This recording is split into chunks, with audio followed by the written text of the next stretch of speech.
Hey guys, tonight we slip into the misty world of long boats and lanolin, where axes clanged and seagulls cried. But, surprise, someone was knitting in the corner. You're bundled in thick wool, trudging along a muddy fjord as rain drums a steady lullaby on your shoulders. The scent of wet sheep and wood smoke clings to everything. Beneath the stony chill of the North Sea breeze, there's a quiet warmth rising from the nearby longhouse, a flickering orange glow through slatted wood, beckoning you like a secret waiting to be unravelled. You step inside, boots squelching faintly, and the world changes. The wind hushes, shadows dance across the rafters. A dozen figures huddle close to a central hearth, hands busy, eyes soft. No war songs tonight, no thundering oaths, just the gentle loop-loop-loop of yarn on fingers and the scent of dried herbs simmering in a pot. Viking knitting circles. The kind of detail sagas don't bother to mention because, let's be honest, and then Bjorn knitted a cozy leg warmer doesn't quite sell on the battlefield. But here's the thing, the same calloused hands that could crush a skull were often surprisingly nimble with a bone needle. And you probably wouldn't survive a Scandinavian winter without a thick pair of wool socks and at least 2 smug layers of knallbinding. Yes, knallbinding, the ancient pre-knitting technique that made all this warmth possible. Picture it like this, knotting loops with a single short needle and a lot of patience, sort of like crochet's Viking grandmother, but with more lice. So before you get comfortable, take a moment to like the video and subscribe, but only if you genuinely enjoy what I do here. And hey, drop your location and local time in the comments. I love seeing where you're listening from. Now dim the lights, maybe turn on a fan for that soft background hum, and let's ease into tonight's journey together. The year is somewhere between 800 and 1000 CE, depending on who's keeping track. You stand near a dock slick with salt and slime, watching a crew of Vikings unload barrels of salted fish and... Wait, that's not ale, that's fleece, heavy, coarse, pungent, as vital to them as iron or mead. Wool wasn't just a luxury here, it was a survival strategy. A well-made cloak could save your life, a wet one could cost it. And so you learn quickly that behind every daring raid or thunderous feast lay hours, days, spent shearing, carding, spinning, dyeing, and knallbinding. You don't just wake up one day with a sock, especially not in the freezing north. The process begins always with the sheep. Viking sheep were small, hardy, and just a bit scruffy, like if goats had cousins who listened to heavy metal. Their wool came in layers, and clever hands knew which fibers to sort for outer garments, which to tuck close to the skin.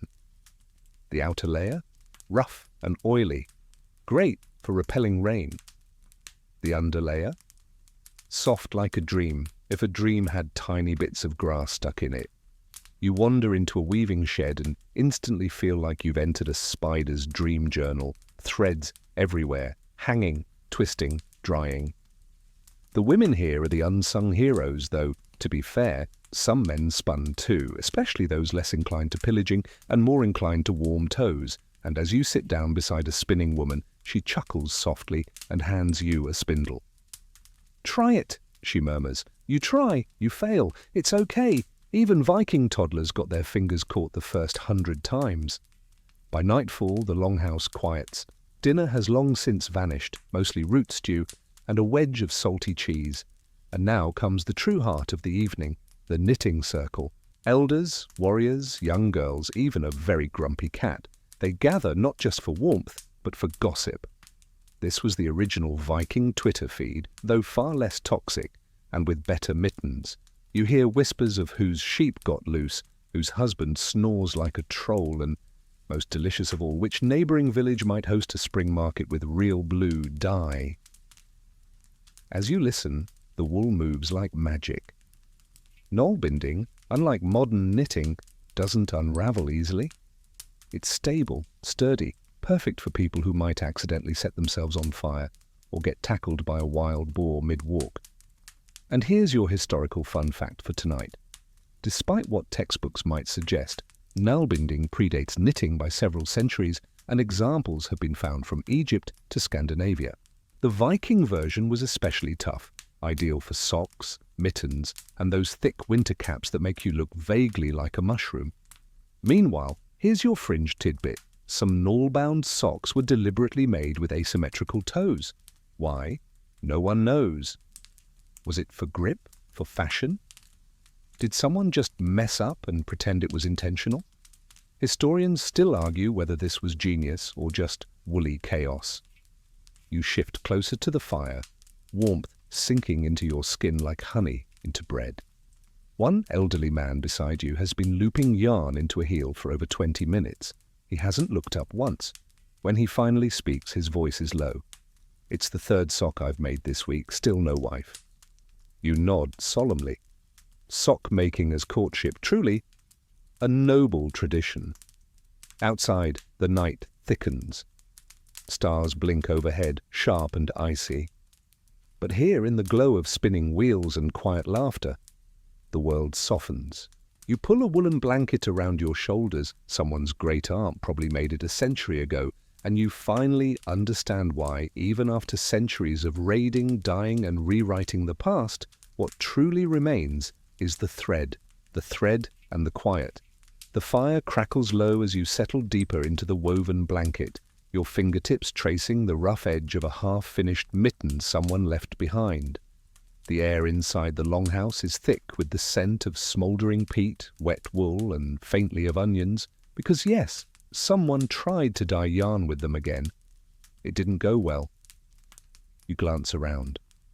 No one's in a rush. That's the thing about Viking evenings. They stretch out like slow waves on a fjord. There's no clock ticking, no phones buzzing, just firelight flickering on the walls and the rhythmic hush of yarn sliding across calloused hands. Tonight's gathering has taken a cozy turn. No lectures, no war talk, just the unspoken agreement that everyone's fingers need to keep moving or they'll freeze. At one end of the longhouse, a young girl, no more than 12, has looped a circle of wool around her thumb and forefinger.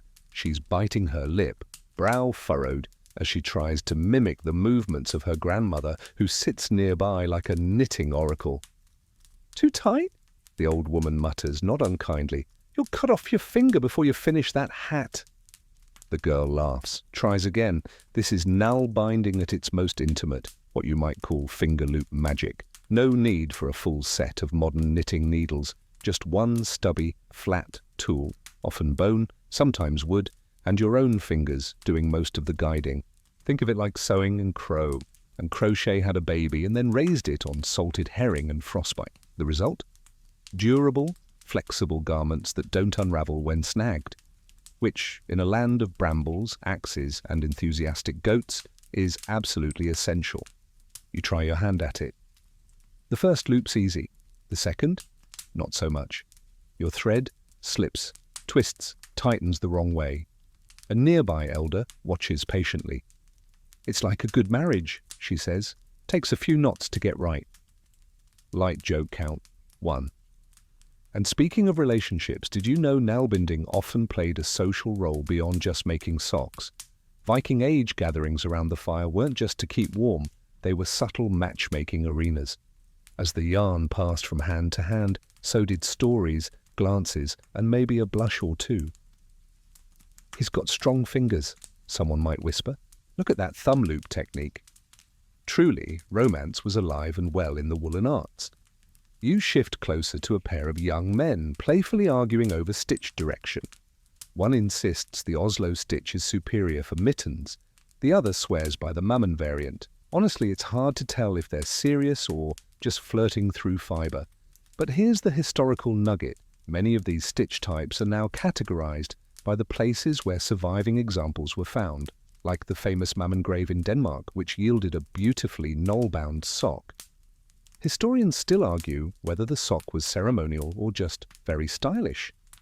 And then there's the fringe lore of the Viking world, like the whispered belief that some looped garments, especially those made for babies or the sick, were charmed. Not in a Harry Potter way, but in that deep-rooted, earthy kind of magic that believed certain stitches could ward off bad dreams or fevers, Some women tied tiny feathers into the final loops. Others muttered blessings as they finished a heel.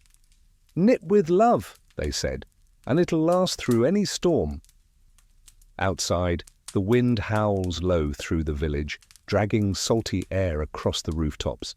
A few snowflakes whirl at the door's edge, caught in the flicker of firelight. But inside, the loop of yarn carries on, a shared rhythm, a language spoken not in words but in rows and rounds. By now your lap is covered in tangled wool, your fingers ache slightly and your heart feels a little warmer.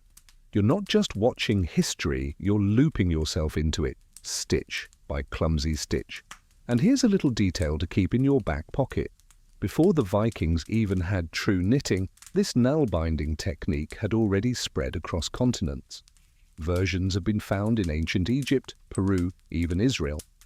Each culture added its own twist, literally, but few used it quite like the Vikings did, as armor against the cold and a vessel for connection. One warrior near the fire finally stands, stretches, and tucks his half-finished sock into a leather pouch. "Battle in the morning," he says, voice gruff. "Can't fight with frozen toes." Someone tosses him a hunk of bread.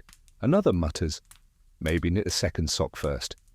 Laughter ripples. The warrior winks. "I only need 1 foot warm to chase you down." Light joke count 2. As the fire settles into glowing embers, the knitting circle begins to yawn and stretch.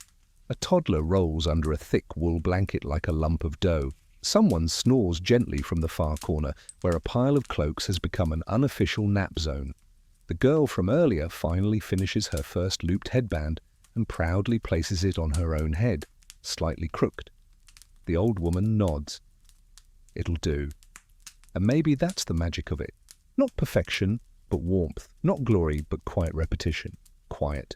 The Vikings may have crossed oceans and carved their names into stone, but in the soft crackle of the hearth, their true legacy might just be the humble sock, and the circle that made it, loop by loop, in the heart of a longhouse where everyone had cold feet, warm hearts, and just enough yarn to keep going.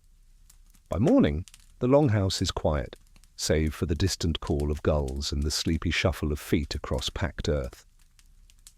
You rise slowly from your wool nest, blinking into the pale Nordic light that slips through the narrow window slats.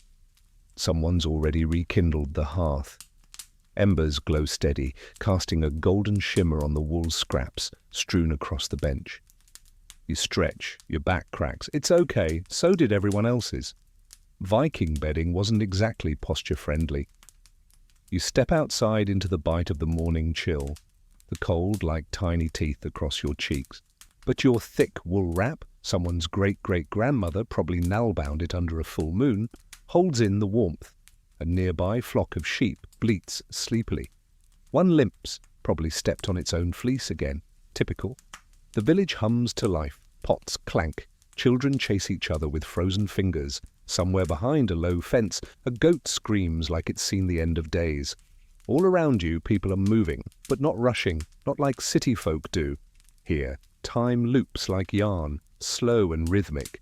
And then you see it, 2 warriors, burly and broad-shouldered, kneeling beside a long bench, no weapons in sight, just a ball of deep grey yarn and, a pair of mittens mid-construction. One man grumbles under his breath, "Drop to loop again." His companion chuckles, guiding his hands.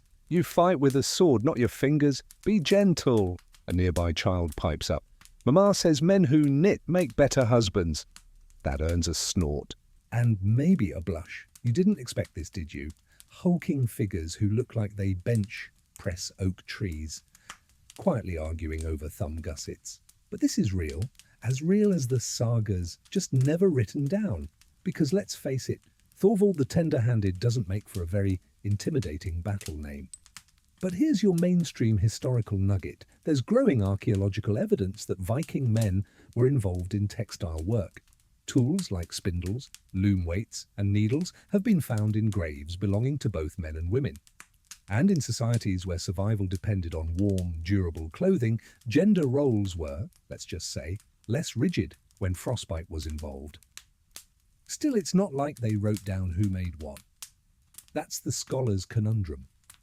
Was this a widespread male pastime, or just an occasional necessity? Historians still argue whether these finds point to cultural norms or exceptional circumstances. And you? You just sip warm goat's milk from a carved wooden cup and watch two bearded giants bicker about stitch tension. Fringe fact for your collection. Some surviving Viking mittens show signs of being reinforced with fish skin along the palm. Fish skin. Because when you live in a place where everything's either frozen or sharp, even your gloves need armor. You drift toward the communal dye pot next. It bubbles faintly, exuding the warm, earthy scent of onion skins and iron. A young woman stirs it slowly with a stick longer than your arm.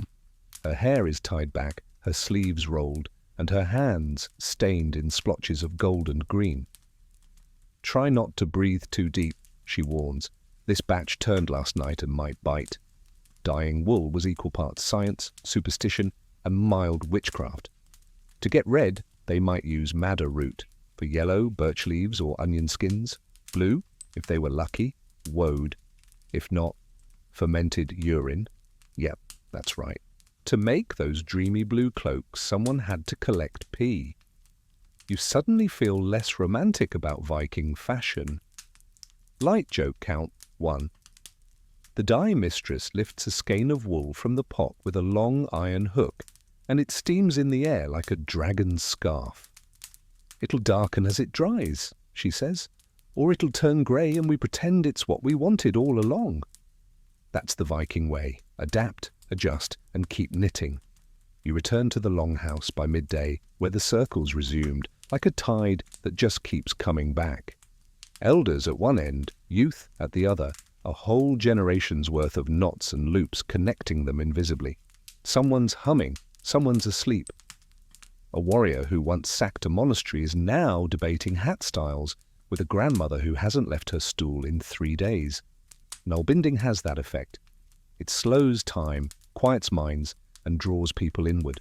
Your own hands begin to move again, finding the rhythm. Loop over thumb, needle through loop, pull, knot. Again, like walking in place, meditative, hypnotic. And here's something wild. Nail-binding stitches are so tight and secure that some Viking socks, yes, actual socks, have been unearthed from graves, nearly intact after centuries in the cold ground. One found in Coppergate, York, had a two-tone toe and clear signs of wear.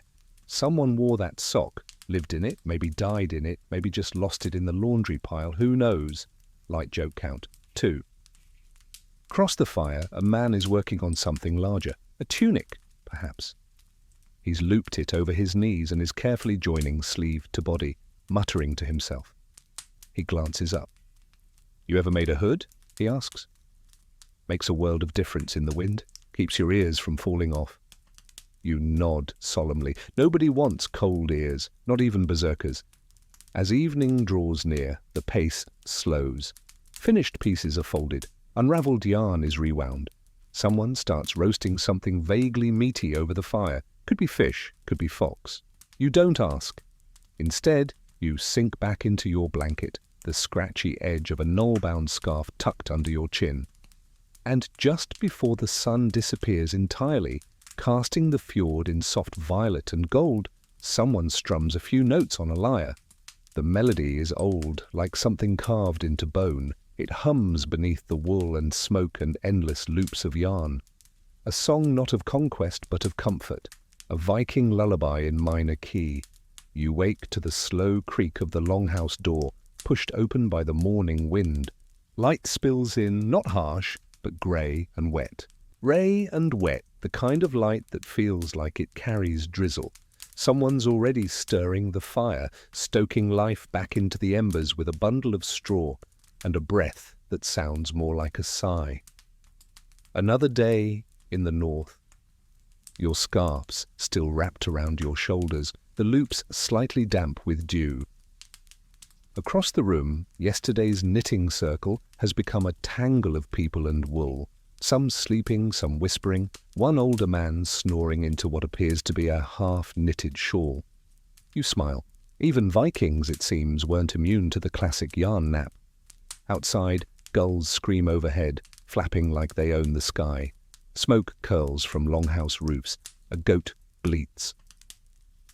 You follow the slow procession of morning chores to the edge of the village, where two women sit beside baskets of freshly sheared fleece. They're teasing the clumps apart, fingers deft and quick despite the cold. The fibres float like dandelion fluff in the breeze. One of the women waves you over and holds out a comb. "Come on then," she says. "No one sits idle here." You kneel and begin to help, though your attempts are, frankly, embarrassing. You manage to pull more grass than wool. She chuckles kindly. We all start that way. This is where it begins, you realize. Not at the fire, not with needles, but here, with fleece so tangled it looks like a sheep exploded. Each strand you separate is a step closer to warmth, or, if you're unlucky, to a coat that smells faintly of goat forever. And here's your historical fact for today. Viking fleece preparation was surprisingly advanced. They often separated wool by type and purpose, coarse for cloaks and rope, soft for undergarments. Combs made of wood, antler, or even metal helped straighten the fibers before spinning. Some believe the very act of combing and sorting was also a time for sharing news, telling stories, and planning winter supplies. But here's a weirder tidbit. Some rural Scandinavian communities kept their softest fleece not for clothing, but for burial shrouds. "Send them wrapped in kindness," one elder might say, tucking a newborn's first blanket beneath a grandfather's folded hands. You look up from the fleece, now somewhat less of a mess, and notice the coastal fog beginning to lift. In the distance, a boat glides into view, a long, sleek vessel with a dragon's head prow. The crew rows steadily, rhythmically. On the deck, amidst barrels and bundles, something glints in the light. Wool. More of it. Apparently even the sea can't stop Viking knitting circles. The boat docks and the men begin unloading. Fish, grain sacks, wooden carvings, and yes, large sacks of fleece, carefully bundled and tied with leather thongs.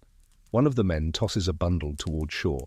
"For Gunhild!" he shouts. "Tell her to finish my mittens before Yule!" A child races off with the bundle, trailing laughter. As the longboat is secured, you wander closer. Two of the rowers squat near the bow, both pulling knitting from their travel packs. "Long ride," one says, flexing his fingers. "Needed something to do." The other smirks. "Saved my thumbs from blisters." A third mutters, "You just like the colours." The first grins and holds up a sock, a tight swirl of indigo and storm grey. It is kind of pretty. Light joke count, 1.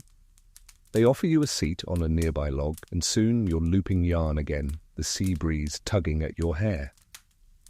Here, where land meets water, the knitting continues, steadily, stubbornly. It's like the whole coast is stitched together by these quiet moments.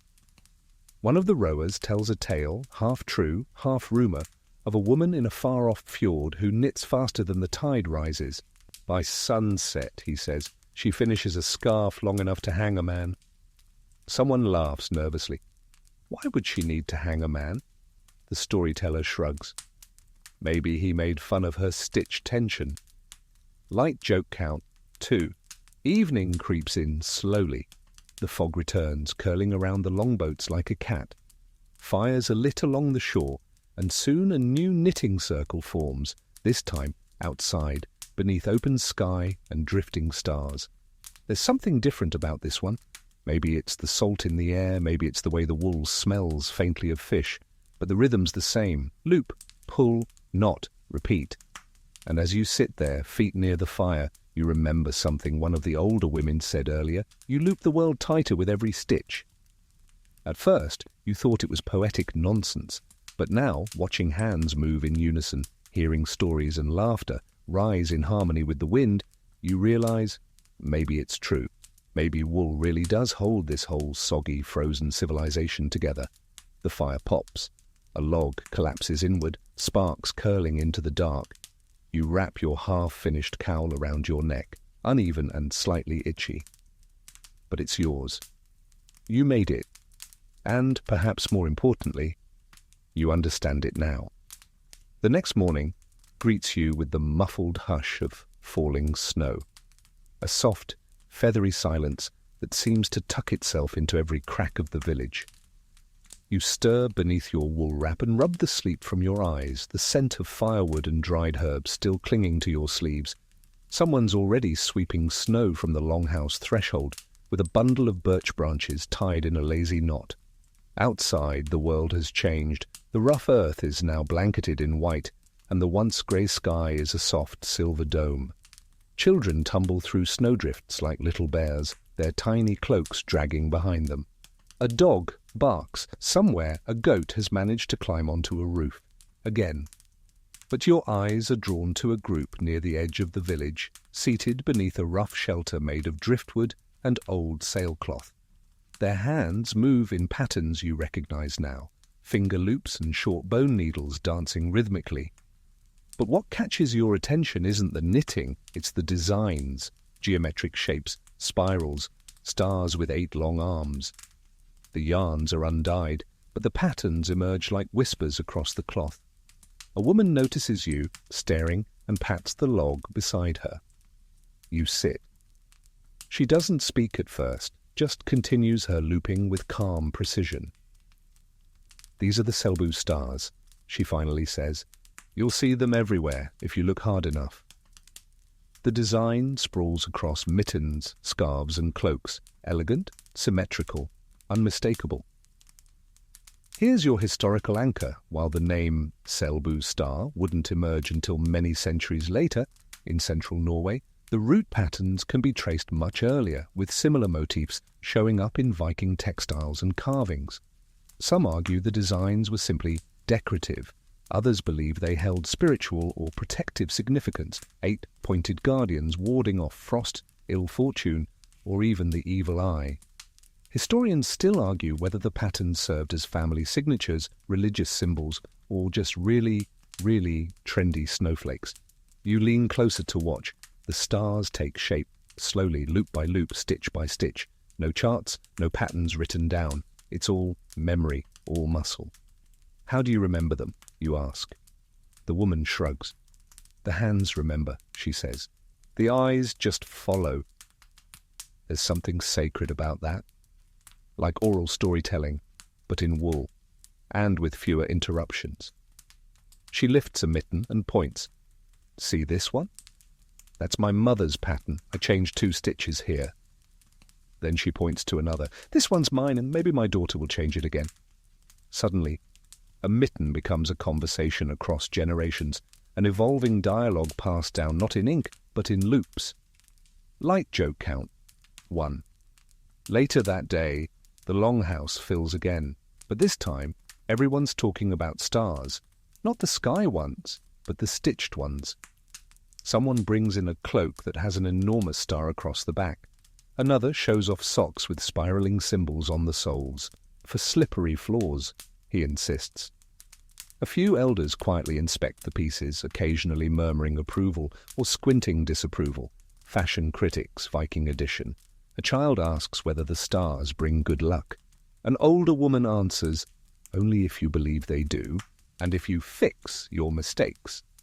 Fringe fact incoming: some Viking burial sites contain scraps of patterned cloth with specific stitches intentionally inverted, possibly to signify mourning, or perhaps to trap a curse. No one knows for sure, but the idea of protective patterning in everyday garments isn't just charming. It's echoed across multiple ancient cultures. As the sun begins to dip, everyone gathers around a single fire, larger than usual. Today is a small celebration. The first snow always deserves one. There's roasted meat, strong-smelling cheese, and what may or may not be mead in wooden cups. Then the storytelling begins. Not from a book, of course, just from memory. A saga. Something about a hero, a storm, and a stolen loom. But here's the surprise. Woven through the tale is a pattern. Each time the hero escapes danger, a new stitch is introduced. By the time the story ends, the crowd's hands are moving again, some trying the new stitch, some already incorporating it into scarves or socks. Story as instruction, stitch as narrative. Light joke count, 2. You sit back, arms wrapped around your knees, eyes half-lidded from the fire's glow. Someone slips you a mitten, finished. Star in the center, slightly crooked. You put it on, it fits. Maybe it's magic, or maybe it's just someone who cared enough to finish the thumb loop properly. Outside, the snow continues to fall in silence, blanketing the stars above, just as yarn wraps around fingers below. You feel something steady in your chest, like a heartbeat in sync with every needled stroke around you. The Selbu's stars may or may not hold ancient power, but tonight they hold warmth, connection, continuity. And somewhere between the flicker of fire and the hush of snow, you loop another row. The fire burns lower tonight, casting soft shadows that stretch like lazy cats across the floorboards. The wind whistles at the corners of the longhouse, but inside it's all wool and warmth. You've gotten faster now, your hands moving almost automatically, looping and pulling, each stitch a soft little victory. Tonight you're seated next to someone who smells faintly of onions and mystery. She's an older woman with a narrow face, sharp eyes and fingers stained deep gold. Beside her is a small cauldron bubbling gently, not soup, but dye. She leans over and stirs it with a carved stick, muttering something under her breath. It sounds suspiciously like a threat directed at the yarn. "Bad batch?" she says, without looking up. "Thought I had enough lichen. Turns out sheep got into my drying basket again." She sighs. "Third time this season. I'm starting to suspect sabotage," you nod solemnly. Never trust a sheep." She picks up a skein of yarn from a nearby rack and lifts it into the light. It's glowing yellow, well, more like angry mustard than sunshine. Still, it's vibrant. "This one's onion skins," she says, with a bit of rust water, brightens it up. You're not sure whether to be impressed or deeply concerned. Here's your historical fact to tuck away. Viking-era dyes were made from what they had on hand: onion skins, birch leaves, bark, iron filings, lichen, woad, madder root. Blue was the most prized and hardest to make, yellow the easiest, and red somewhere in between, depending on whether someone was brave enough to ferment sheep urine, which they often were. That's dedication, or madness. Historians still argue whether certain dye techniques were closely guarded secrets, or if every village had its own messy methods passed down by trial, error, and occasional explosions. You peer into the dye pot and catch a whiff of vinegar, wood ash, and something that smells suspiciously like rotting fruit. "Don't ask," the woman says, stirring again. "The less you know, the better it works." Then she winks. "Fringe fact for you. One Viking dye recipe involved boiling wool with old nails and fermented barley mash. That wasn't just to set the colour. It was believed to imbue strength into the thread. Whether that meant physical resilience or magical toughness depends on who you ask. Probably both. Nearby, a boy drops his dyed yarn into snow to cool it. The resulting steam rises like a little ghost. "It's a good omen," someone says. "Means the colour will hold." You're not sure about that. But it does look cool. Light joke count. 1. As more dyed skeins are hung on the rafters to dry, the room becomes a fluttering canopy of muted golds, murky reds, and occasional weird greens that someone pretends were definitely intentional. Children dart between the hanging threads, shrieking when they get tangled, and one girl insists she's created a wool maze for heroes. You barely escape without getting your hood dyed by accident. Later, the fire is stoked again, and everyone returns to their places, yarn in hand. A woman beside you shows off her new pair of socks, each one a slightly different shade of plum. "Same dye batch," she frowns, "just different moods." You smile. You've seen worse symmetry in modern art galleries. And here comes your second light joke. One elder holds up a sock that is, without exaggeration, roughly the size of a helmet. He squints at it, then shrugs. Guess someone's getting a gift for 2 feet and 1 ego. He gets a round of applause and a second cup of mead, but beneath the jokes there's a quiet pride in the dye work. It takes time, it stains your hands, it stinks up your hut, and it sometimes gives you a colour no one's ever seen before. The Vikings didn't just wear wool, they wore stories. A cloak's shade could tell you where someone lived, what they traded, how bold their spouse was with the lichen jar. And in a world without Instagram, your outfit had to do a lot of talking. Tonight, they pass around a basket of small squares, sample swatches like a fabric tasting menu. Each one shows off a different combination: iron black, cabbage blue, peat brown. One tiny square even shimmers slightly in the firelight. You hold it up.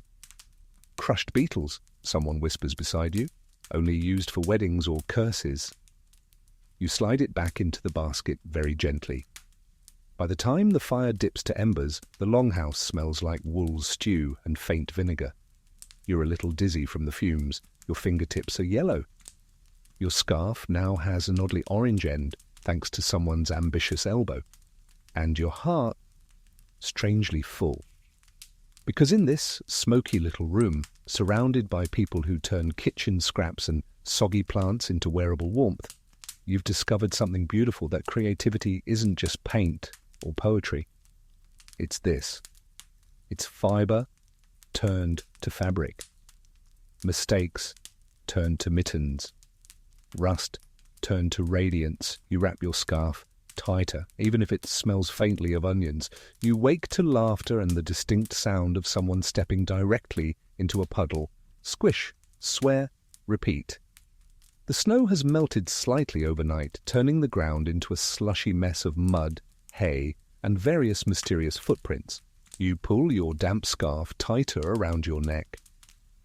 The onion smell has mellowed into something almost pleasant, like baked bread if bread had spent some time hiding under a sheep. Inside the longhouse, someone has lit the morning fire with a bit more enthusiasm than usual. Flames leap up, casting gold onto the wool-draped beams above. Everyone's huddled around the hearth, not just for heat, but because this morning there's a guest, an old man, thin as a birch twig and wrapped in layers of wildly mismatched wool, has come in from the coast. His hood is too small, his socks are two different colours, and his eyes twinkle like he's been hoarding secrets for decades. He clears his throat. "You lot think you know about socks," he says, "but have any of you heard about the saga of the missing foot wraps?" A few chuckles. Someone hands him a cup of something warm and he begins. "Now here's your textbook fact for the day. Viking sagas, the poetic, sometimes outrageous oral histories of this era, rarely mention the practical stuff. They're all about blood feuds, cursed swords, and kings with impossible beards. But behind those drama-laced tales were lives filled with ordinary annoyances, like missing foot wraps. The old man's story unfolds like a good knit, one loop at a time. A warrior sets out for battle but finds his woolen foot wraps gone. His boots, suddenly too loose, fill with snow. His toes freeze. His dignity? Shattered. The mystery deepens. A cousin confesses to borrowing the wraps for a date. A neighbour's sheep is blamed. A sock duel is proposed. It's absurd, it's hilarious, and it feels real, because even in a time of raiding monasteries and arguing with thunder gods, someone probably did forget their socks, and that's what makes it so comforting. These weren't mythic beings, they were chilly humans with cold feet, just like you. Light joke count, 1. After the tale ends with a sheep-related twist no one saw coming, the longhouse erupts into applause. The old man bows deeply. "And that," he says, "is why I always sleep with one sock tucked into my belt?" A woman near the back mutters, "Or maybe you're just forgetful." He grins. "Same difference." You sip from a carved mug, herbal tea, surprisingly sweet. Around you, the circle has resumed its rhythm. Loop, pull, knot. The old man has joined in too, his gnarled fingers working slower than the rest, but with unmistakable skill. "Made half the socks in this village," he mutters. "Still can't get my grandson to wear 'em." He sighs dramatically. "Wants city cloaks." What even is a city cloak? You learn that foot wraps, or vindings in Old Norse, were often preferred over full socks in some regions. Strips of cloth carefully wrapped around the foot and calf, sometimes stuffed with moss or straw for insulation. Quick to dry, easy to replace, and surprisingly versatile. Soldiers used them, farmers too, but they had to be tied just right, or you'd find yourself stepping on your own insulation all day. Fringe tidbit for your wool journal. One grave excavation in Denmark revealed foot wraps made not from wool, but from tightly packed feathers sewn into linen pockets. Scientists still aren't sure if it was an experiment in insulation or a failed attempt at fashionable footwear. Historians still argue whether it was genius innovation or a bad idea with excellent marketing. Later that day, someone brings out a basket of mismatched socks, mostly donations from older folks whose children refused to wear itchy stuff. Everyone begins pairing them up, laughing at the sizes, the wild color shifts, the occasionally cursed toe seam. One sock has clearly been through something traumatic, possibly a goat encounter, possibly a breakup. Like joke count 2, a child holds up one giant sock and slips it over both arms. "I am Woolbeast," he yells, then proceeds to slide across the floor like a seal. A woman nearby shakes her head, then starts sewing a patch over a hole in a particularly threadbare heel. "This one's from my wedding week," she murmurs. "Can't toss it. Still smells like smoke and birch sap." You begin helping with repairs, learning how to darn, a method of weaving thread over holes to make a sort of tiny woolen bridge. It's oddly satisfying, like closing a tiny door. There's something peaceful about fixing things instead of tossing them, something rare. Someone tells you about heirloom socks, pairs passed down through generations, patched until they look more like wool mosaics than garments. Not wearable anymore, just symbolic. A woven reminder that someone cared enough to keep fixing. You hold up your own half-finished sock.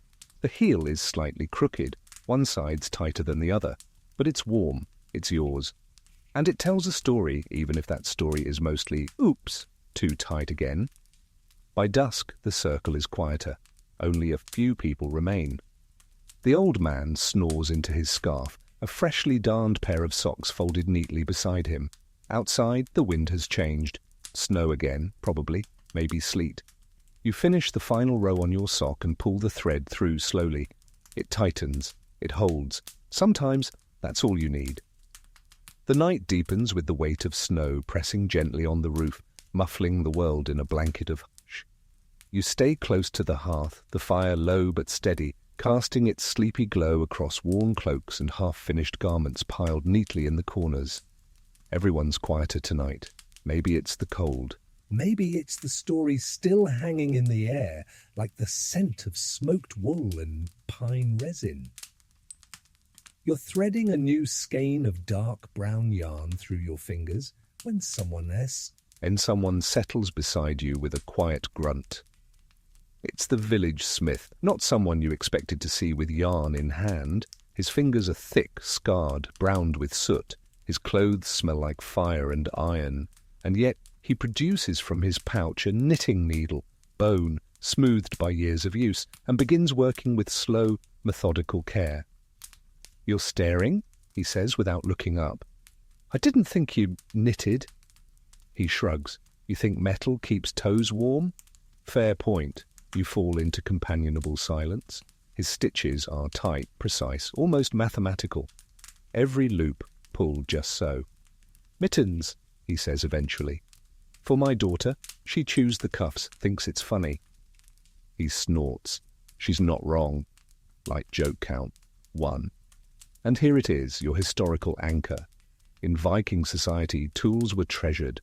Bone, antler, wood, even metal for those who could afford it, were carved into needles and hooks, many decorated with patterns, initials, or symbols.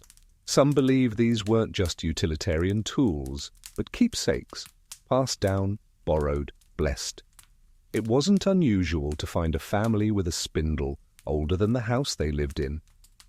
The smith pulls a second needle from his pouch.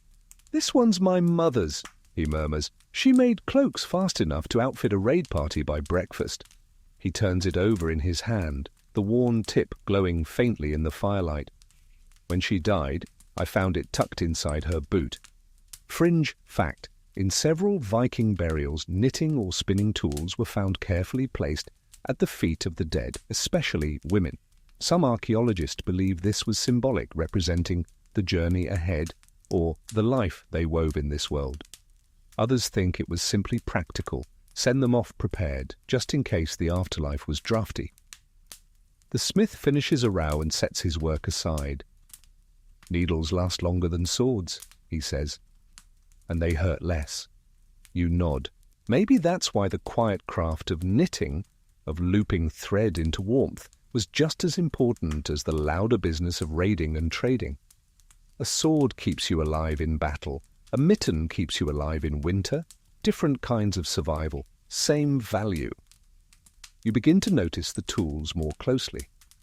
A woman across the fire sharpens the tip of her bone needle with a whetstone, the same way someone might hone a blade. Another uses a tool carved with small runes, protection symbols perhaps, or just a favorite curse word stylized for charm. The man beside her spins thread using a spindle made from the jawbone of a deer. "Gift from my uncle," he says when you ask. Used to swear it whispered stitch secrets to him. More likely it was the ale. Light joke count, too. And yet there's a reverence to these tools. Each one tells a story, worn smooth by countless fingers, stained with generations of dyes, nicked by accidents and memories. They're more than objects. They're inheritance, testimony, even comfort. When your fingers falter, you grip tighter. When the yarn tangles, you breathe out and start again. The tool never judges. Someone shows you a set of matching needles, carved with a looping dragon motif that wraps around both. "Found them buried near the fjord edge," he whispers. "Thought they were hairpins. Then my grandmother told me they were battle tools of a different sort." He chuckles. "I like that better." Historians still argue whether some of the more ornate bone tools were everyday items or ceremonial pieces, but one thing's clear, these weren't disposable. They were cherished, sharpened, repaired, passed along. You begin to imagine a Viking child learning to loop yarn on the same spindle his great-grandmother used, feeling the soft weight of history in his hands. The fire dims to its final flickers. Only a few figures remain awake, their fingers still working by the glow. You pull your own tool closer, a plain bone needle someone lent you, slightly chipped at the end, but still reliable. You trace the edge with your thumb, then return to your stitches. Loop, pull, tighten. Loop again. You think of the smith's words. Needles last longer than swords. And you wonder how many socks outlasted kings. By now you know the rhythm. The fire wakes first, then the wool, then the people. You stir under a heavy blanket patched with more colours than logic should allow, your cheek pressed into a fold that smells faintly of smoke and lavender. Someone left a fresh pair of socks near your boots, navy with white speckles. You're not sure who. There's no note, just the warmth. Outside, the sky is still a pale bruise, morning slow to rise over the snow-dusted rooftops. You pull your scarf tighter and follow the scent of something boiling. Stew, maybe, or an unfortunate experiment in dyeing gone rogue. Inside the longhouse, the knitting circle has already begun, though in a quieter, more focused mood. No tales today, just that gentle rhythm, loop, pull, sigh. A woman pats the bench beside her and hands you a half-finished glove. "Help me finish the fingers," she says. "They're always the trickiest." You nod and get to work, fingers stiff at first, then easing into the motion. You've learned how to read the yarn, when to tighten, when to give, how to nudge it into place like coaxing a cat out of a cupboard. Today's talk isn't about tools or patterns or even socks. It's about colour, bright reds, soft yellows, and everyone's favourite topic, the elusive, moody, occasionally cursed Viking red. Here's your mainstream fact of the day. True, vibrant red was one of the most difficult colours to achieve in the Viking world. The best source? The root of the madder plant. But madder was hard to grow in northern climates, needed proper fermentation, And if you messed it up, your yarn would come out the colour of uncooked meat, which honestly wasn't ideal. That didn't stop them from trying. Vikings experimented with everything from lichens to crushed insects, and yes, some even used fermented sheep's bladder as a mordant to set the dye, a technique passed down through whispers and probably regretted by every nose within a 20-yard radius. Light joke count 1. The woman next to you pulls out a cowl dyed in a deep, almost brick-red tone. "Took me 6 tries," she mutters. "Smelled like sin the whole time." You nod respectfully. That kind of colour? Worth a little sin. Then there's the great debate. What is Viking red? Was it the bold, bloody hue you see on TV helmets? Historically inaccurate, by the way. Or was it something more subtle, like the colour of dried cranberries in winter sun? Historians still argue whether certain red textiles were imported from warmer regions or crafted locally through painstaking alchemy in backyard cauldrons. Someone brings out a wool tunic, old, soft, clearly worn often. The red on the sleeves has faded to a pinkish rust, but the edges still burn a little in the light. It once belonged to a traveller, they say, a merchant who claimed his wife could see colours in dreams. She dyed all his clothing to match what she saw while sleeping. Too bad she was colourblind, someone jokes. Laughter all around. Light joke count 2. Across the fire, a small group has begun preparing a new dye pot. This one smells sharper, vinegar and old copper. A boy throws in a handful of lichen, and the pot bubbles in protest. If it turns green, someone says, we call it a success. If it turns black, we call it intentional. But then comes a surprise. A woman lifts a bundle of yarn from a wooden chest, and it glows, not red, not purple, but something between. Almost like fire itself had been spun into thread. Gasps all around. "It's not natural," whispers someone. "She traded for it." You lean in. The thread is smooth, silky, unlike any other. Not wool, maybe silk, but too coarse. Too strange, fringe tidbit. On rare occasions, Viking traders brought back exotic threads, dyed silks from the east, brightly coloured cottons, even materials woven with gold leaf. Most were hoarded or sewn into decorative trim for ceremonial garments. But a few made their way into everyday clothes, tucked into sleeves or headbands, hidden treasures for those in the know. No one knows how she got it, and she's not telling. Instead, she begins to loop it carefully into the border of a scarf, just a touch of flame along the edge. A quiet rebellion against grey. You feel your own hands moving faster now, your stitches smoother. You picture that thread in your own scarf, one tiny flame dancing at your collarbone, warding off the endless white. By nightfall, the longhouse glows with colour. Skeins of fresh yarn hang from rafters, drying like strange fruits. Some are bright, others are subtle. A few are accidents, all are beautiful. Someone hands you a ball of yarn, a red, so deep it's almost black. "For your next pair," she says. "It smells like vinegar now, but give it time." You cradle it gently, like a secret. Because that's what colour was back then. Not just decoration, but declaration. A splash of joy in a world that could be unforgivingly grey. A signal. A story. A tiny rebellion in every stitch. And as the fire dims and the snow whispers again outside, you wrap yourself in every shade of warmth the village has made, each colour humming softly against your skin. The snow has grown bold overnight. Thick drifts pile up against the longhouse walls, softening the outside world into a hush so complete that when you step outside, it feels like stepping into a dream. Your breath curls upward in little clouds. Somewhere nearby, a dog barks, muffled by layers of snow and fur. And yet, despite the weather's best efforts, the village lives on.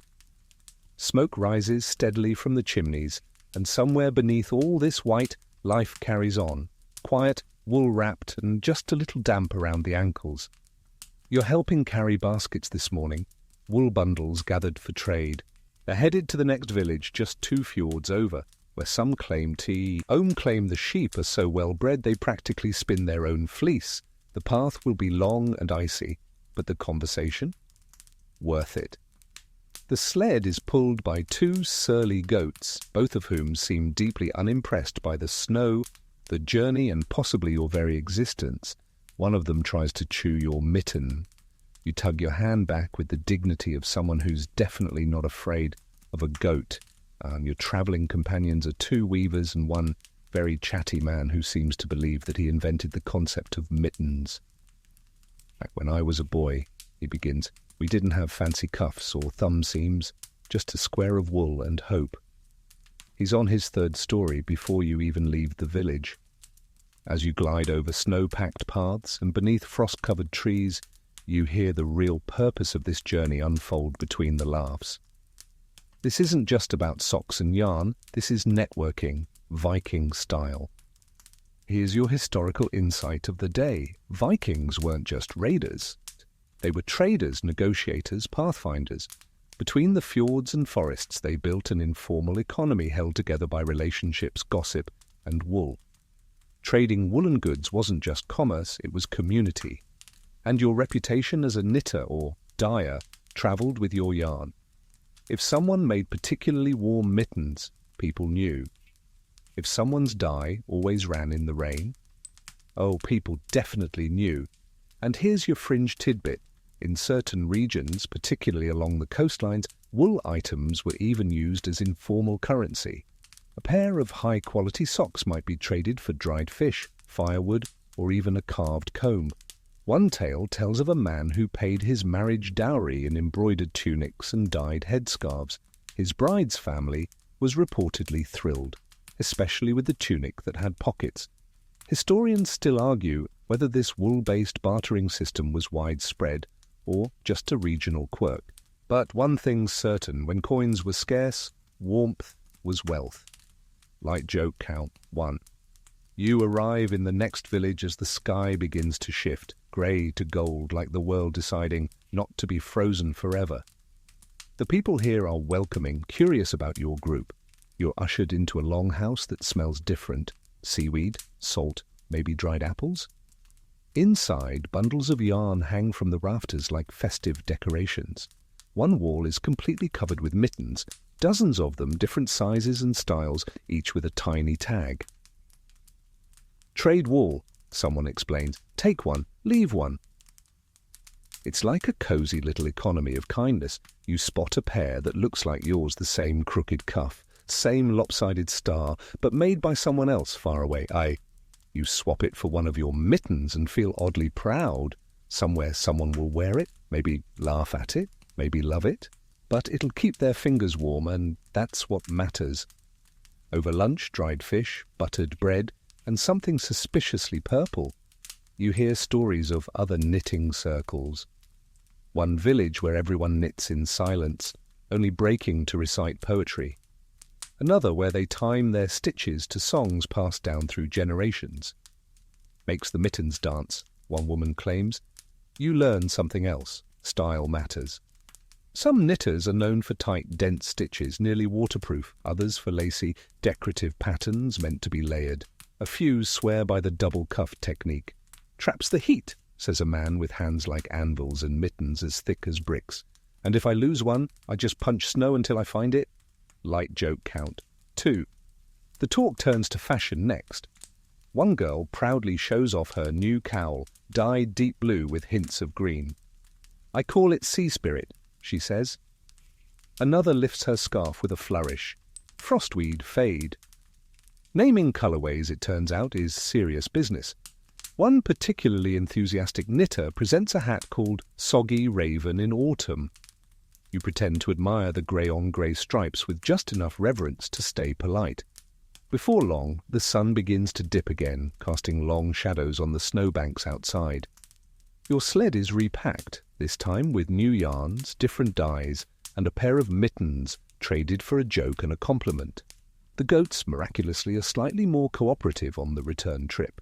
One even lets you pat its head, briefly. As you crest the final hill before your village, the longhouse lights come into view, flickering like tiny stars through the trees. You can almost smell the fire from here. You've traded wool, laughter, and maybe even a piece of your story today. And as you step inside and unwrap your scarf, someone hands you a mug of something warm. "How'd the mittens go?" they ask.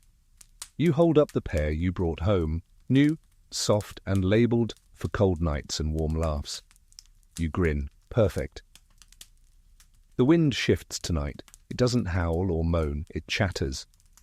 A fast, anxious kind of rustle, like trees gossiping about you behind your back. You tighten your cloak and head toward the longhouse, boots crunching lightly over the thin crust of snow left from the thaw.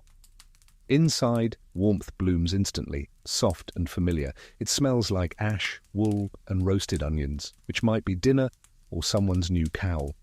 Hard to tell anymore. Tonight's circle is louder than usual, busier. There's a kind of electricity in the air, not lightning, not magic, just people, talking, arguing, laughing. You edge into your spot near the hearth and catch the tail end of a sentence. And that's why you never date a man who knits with green yarn. A wave of laughter. "Green yarn curses your heart," someone adds dramatically. "Everyone knows that." You blink. "Excuse me? Welcome to Viking Gossip Hour." Here's your quiet historical truth. Before books, before pamphlets, before tiny, heated arguments in online comment sections, there were people, usually gathered near heat and food, sharing every secret, suspicion and scandal they could stitch into a conversation. And for many Viking households, the knitting circle was where everything came out. And yes, you heard correctly. Yarn wasn't just wool, it was reputation. You lean closer. Tonight's hot topic, relationship drama and textiles. Apparently, there's been a situation involving a pair of gloves, a broken engagement, and a wool shortage. The story, as it's whispered, loudly, goes like this. A man promised to knit gloves for his betrothed. She gave him a dyed skein of moss-green wool, rare, precious, spun by her grandmother.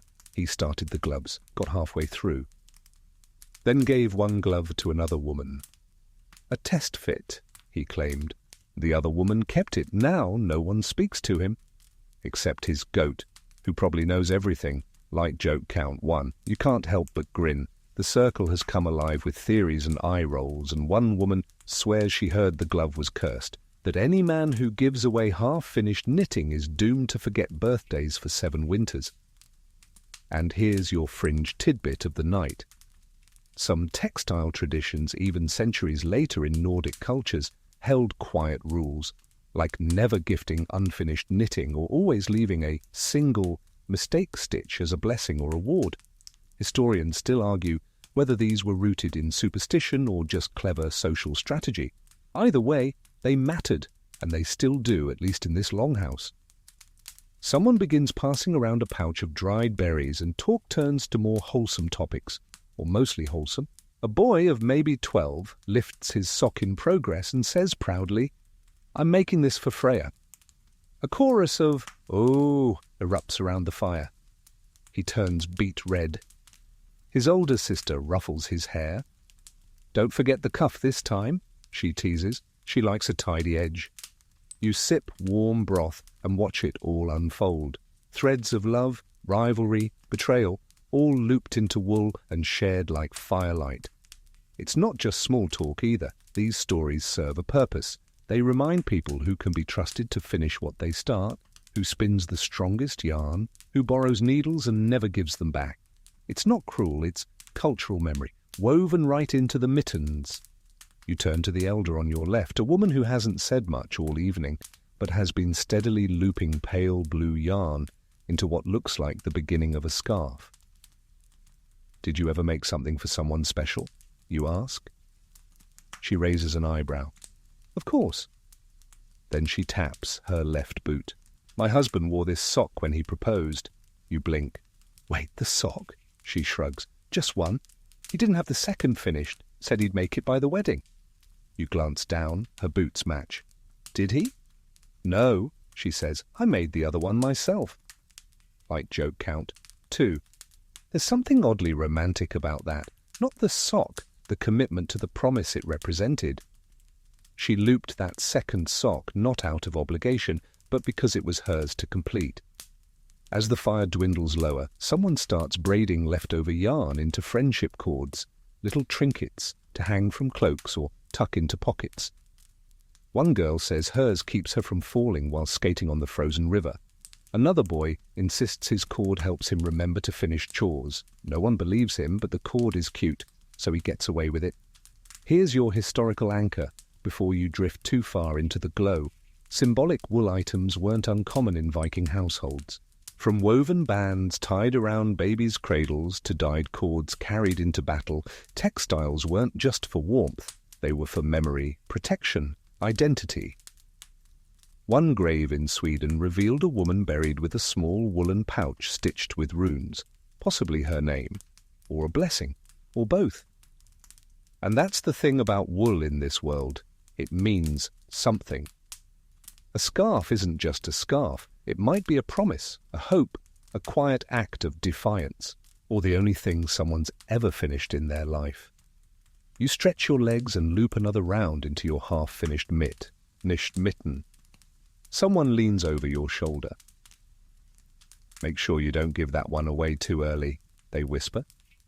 "You'll end up like Green Glove Gunner." You both laugh. Then they add, "But if you do, make it a pair, yeah?" Good advice.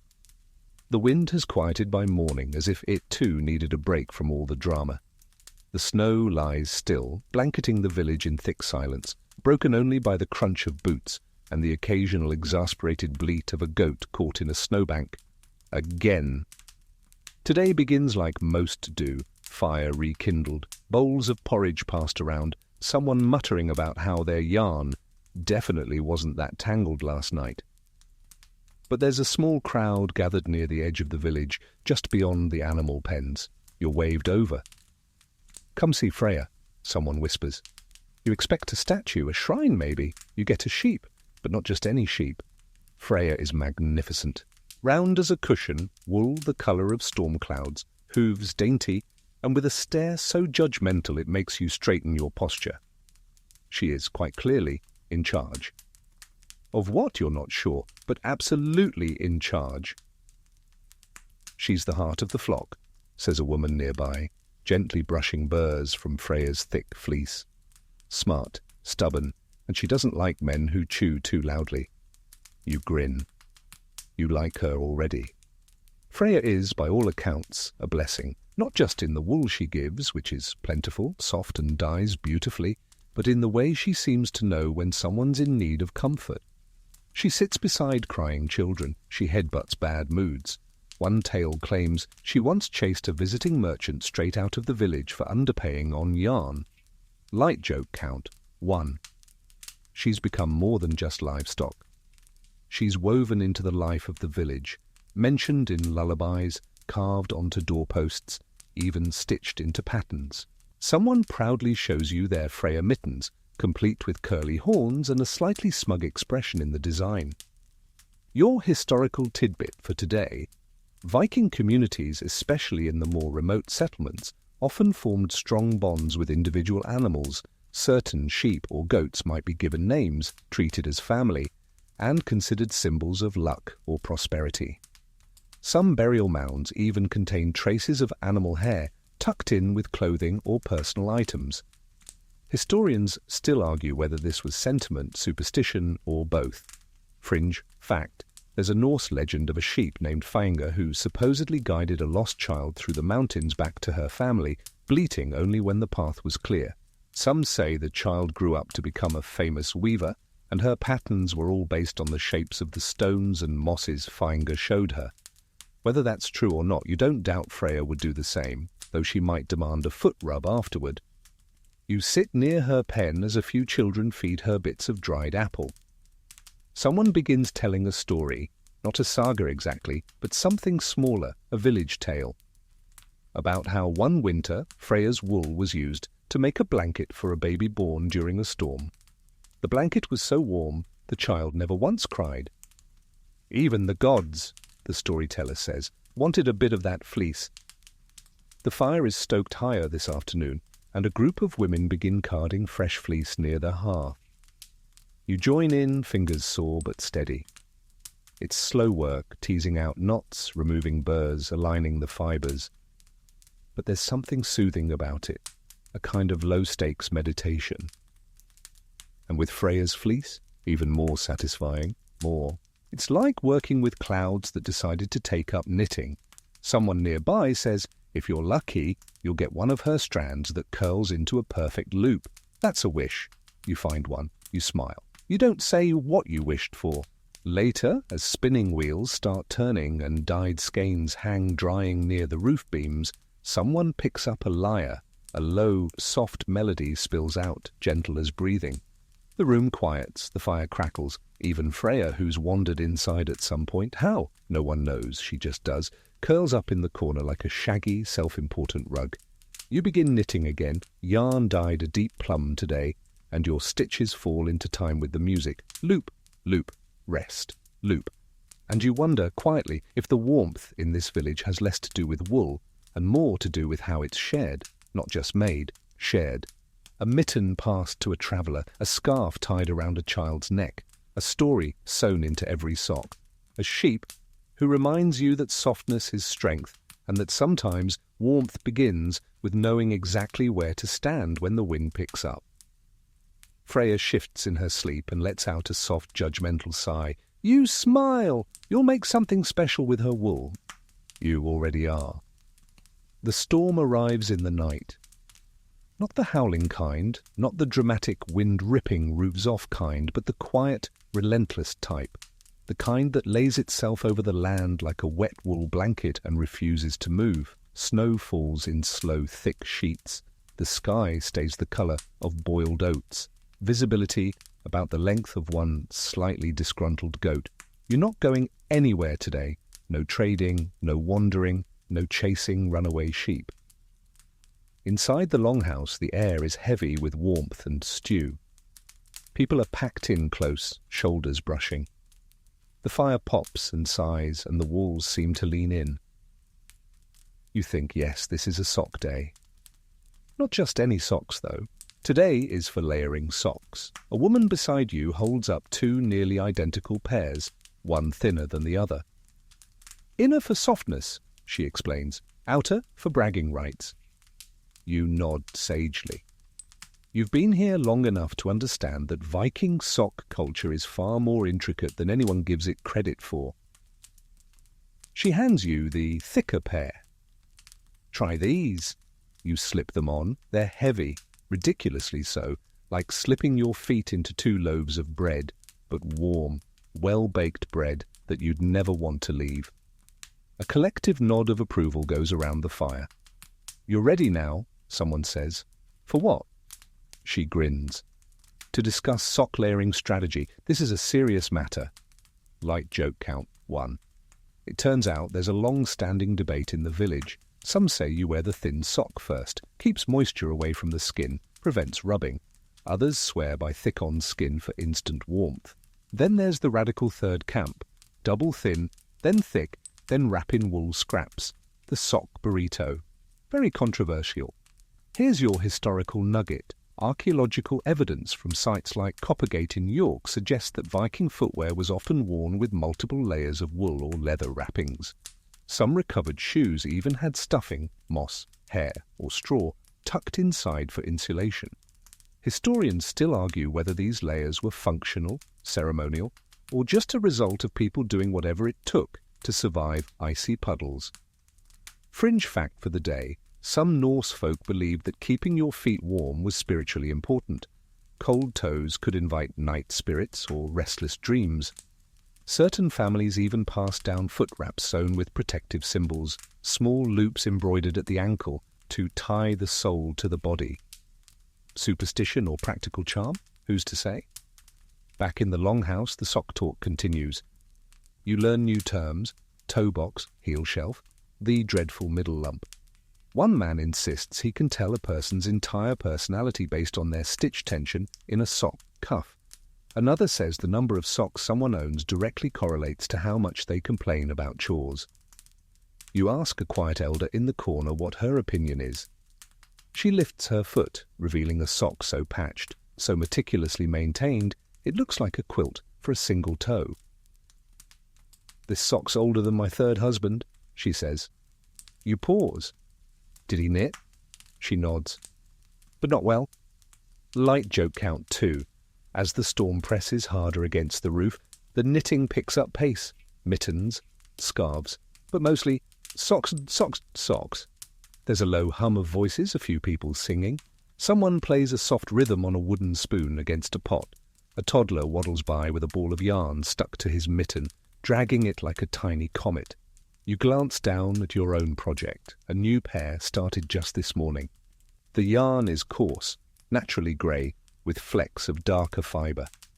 You've finally figured out how to turn the heel without swearing under your breath. It's not perfect, but it fits, and that's enough.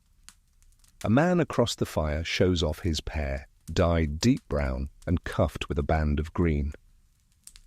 "Made these during the solstice storm last year," he says. "Nearly lost a goat in the snow. Got him back, knit all night to calm my nerves." Someone else holds up mismatched socks. One navy, one yellow. "My daughter picked the colours," she says. "Says if the left foot's brave and the right foot's happy, the rest of you will follow."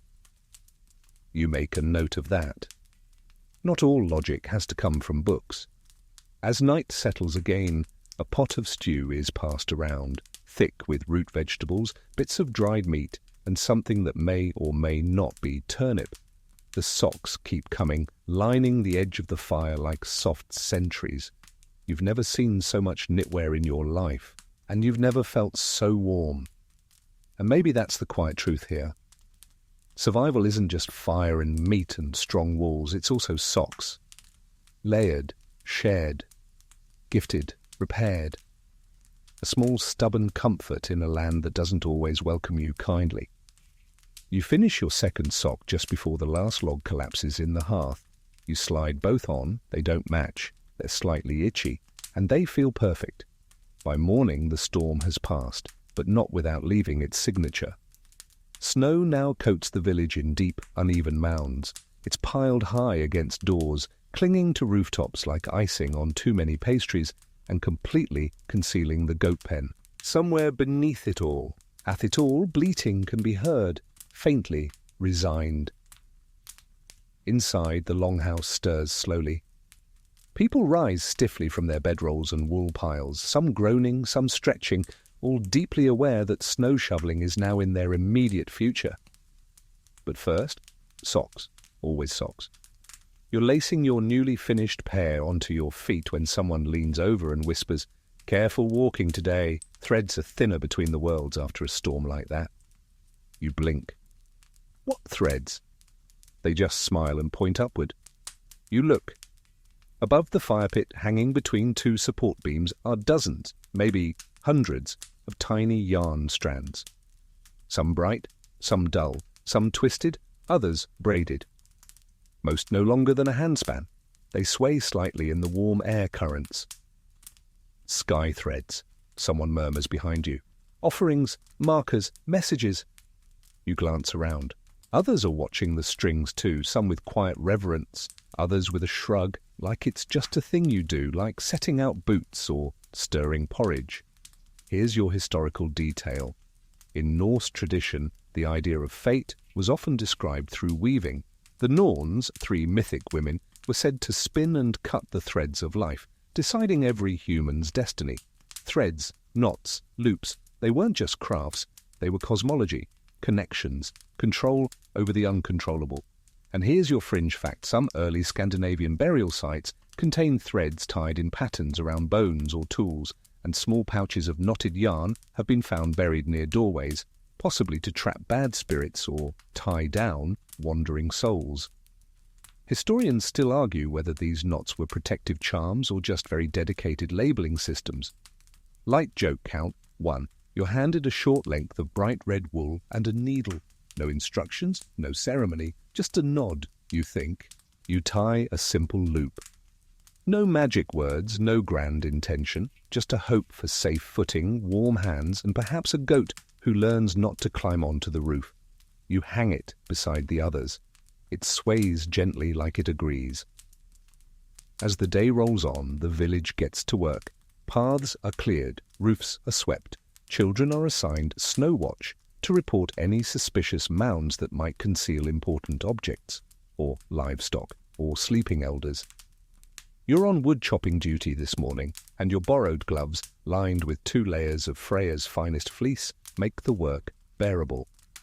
The axe feels steadier in your hands. Your breath clouds up like smoke as you work.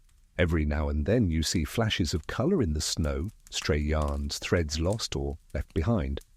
Later, as the sun dips toward its early winter hiding place, you find yourself back in the longhouse, warming your fingers on a mug of something herbal and questionably bitter. A group nearby is talking about sky threads again, this time with more urgency. "There was one hanging over the doorway last night," someone says. "Braided with 3 colours. Green, white and black," someone else asks. "Yes." "Ah, then someone's travelling." You lean closer. Apparently colours matter. Green for health, white for memory, black for endings. Not bad ones, just closures. When someone plans to leave the village or make a difficult decision or even stop working on a long-time project, they might hang a thread. Sometimes others add knots to it. Wishes, warnings, small kindnesses tied in fibre. You glance toward the door. There is a thread there now, thin, almost invisible. A single knot, light joke count, 2. You don't ask whose it is. That's not the point. Instead, you watch as someone carefully begins to weave a tiny, looped spiral into the hem of a tunic. Not for decoration, they say. It reminds the wearer to return. It hits you then, this whole longhouse, this village, these snow-swept days and wool-wrapped nights, they're all tied together, not just by stone and fire, but by these threads, seen and unseen, literal and symbolic, a community stitched into existence. You think back to the first night you sat near the fire, fumbling through your loops, dropping stitches, unsure of your hands. You think about the mittens traded, the socks shared, the stories whispered into wool. You think of Freya and goats and cold noses, and now sky threads. So before the fire dies down for the night, you pull out your leftover yarn, storm grey, with a fleck of berry, and you tie one more loop. You don't say what it means. Maybe you're not sure yet. But you hang it anyway, beside the others, above the hearth, and as it sways softly, you feel something in your chest relax. Like maybe, just maybe, you become one of the threads too. The next day, the snow glitters like powdered quartz beneath a rare sliver of sun. It's still bitter cold. Your breath hangs in the air like a lazy ghost, but the light feels like a promise. People emerge from the longhouse slowly, blinking, wrapped in layers upon layers of wool and hope. But you're not heading outside just yet. You're being invited into the blanket fort. It's not a fort in the usual sense. No chairs tipped over or secret passageways under tables. This is the blanket fort, a tradition, a ritual, and according to one elder, the only sensible response to winter's nonsense. It begins with someone dragging thick woolen blankets across the longhouse floor, anchoring corners to benches, tucking edges behind food baskets. Then more join in, layer after layer of heavy cloaks, patchwork quilts and nail-bound throws, stitched by hands now long gone. Soon, the middle of the longhouse disappears under a great mound of fabric, and children crawl inside like squirrels entering a burrow. You duck in after them. It's warm, dark, smells like campfire and old lavender. You hear muffled giggles, someone humming, the soft whisper of yarn being pulled through stitches. This is a snow day sanctuary, and the entire village knows it. People begin bringing in food, roasted nuts, rye biscuits, dried apple slices. Someone smuggles in a small carved flute. Another hauls in a basket of half-finished knitting projects. There are no chores today, no spinning wheels, no dye pots, just warmth, just softness. You lean back on a pile of folded cloaks and watch as a toddler tries to loop yarn around his nose. The elder from earlier gently adjusts his grip. Try your fingers first, dear. Here's your historical nugget. While we tend to think of Vikings as hardened warriors braving the ice, the truth is winter could be long, dark and isolating. Extended families often gathered into shared spaces for weeks at a time, finding ways to stay warm, stay fed, and most importantly, stay together. Communal resting areas, often lined with wool and animal hides, weren't just for sleeping. They were for storytelling, repair work, teaching, dreaming.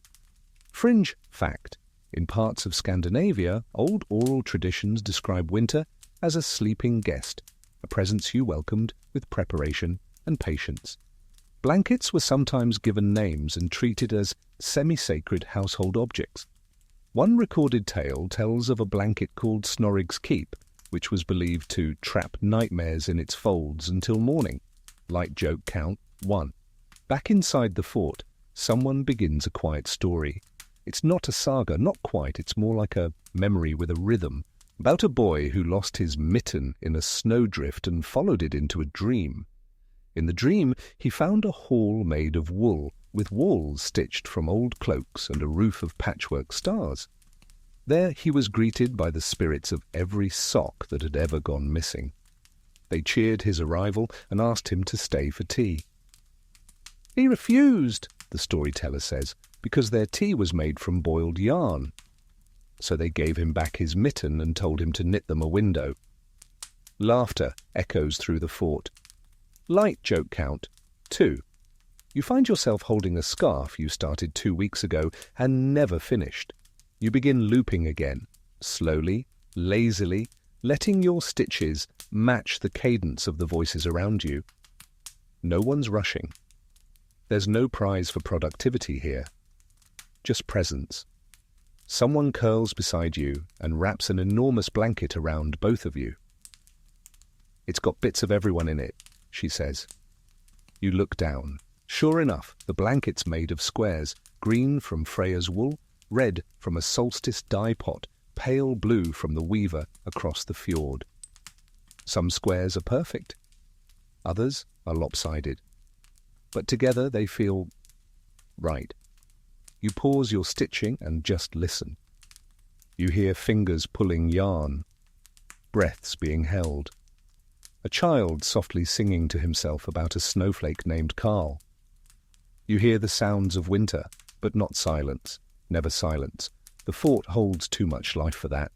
One elder begins recounting her first winter in the village. She got lost in the woods chasing a stubborn goat. Worst goat I ever met, she mutters. Best stew I ever made. Light joke count 3.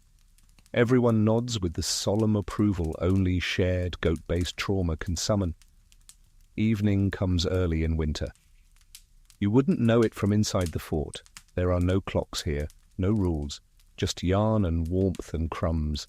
But someone begins humming the tune that signals the day is done. And slowly, slowly, people begin crawling out. Stretching, rejoining the wider world. You stay a moment longer. The blankets above you shift gently with every movement. Threads of all colours, some worn, some fresh, woven together by countless hands, countless hours. This isn't just fabric, it's family, memory, shelter. You glance at your scarf, still not done. But today, that feels fine. Some things are meant to be slow. The sun peeks over the edge of the fjord the next morning, like it's not entirely convinced this whole daytime thing is worth doing. But the light comes anyway, soft and slanted, slipping through the longhouse beams and laying itself gently across the spinning wheels, baskets and sleeping forms, eeping forms still cocooned in wool. You stretch beneath your cloak, half buried under last night's communal blanket layers. A single mitten has somehow migrated onto your head. You consider wearing it as a hat for the day. No one would question it here. Across the room someone is counting, slowly, deliberately. 37, 38, 39. You peer over. It's a man with a serious expression and 2 small wooden bowls. Inside one bowl, a stack of soft, neatly wound wool coils. Inside the other, shiny silver coins. He moves one coin over, then another, then stops to scribble something with a bit of charcoal on bark. What are you doing? You ask. He grins without looking up. Wool math. Of course he is. This morning you learned something new. Wool is money. Here's your historical fact of the day. In many parts of Viking Scandinavia, wool wasn't just used for clothes, it was a form of currency. Wool was valuable, tradable, durable, and, importantly, countable. Lengths of woven cloth, particularly standardized strips known as vadmal in Old Norse, were used like coins. A length of high-quality cloth could buy a goat, a longer one, a sword, or part of a ship. Wool wasn't just warmth, it was wealth. Fringe fact, in some Icelandic law codes, the price of bread, ale, or even legal fees was set not in silver, but in ells of wool cloth. You could technically pay your taxes in scarves if they were good enough. Historians still argue whether this made the Vikings economically progressive or just very cold. Light joke count 1. You join the man by the bowls and he offers you a try. 1 ell is the length from your elbow to your fingertip, he explains. So everyone's currency is a little personal. You grin. Economy of the elbow. It catches on quickly. The others start talking about trade stories, markets where wool was stacked like loaves of bread, where dyed scarves were bartered like jewels.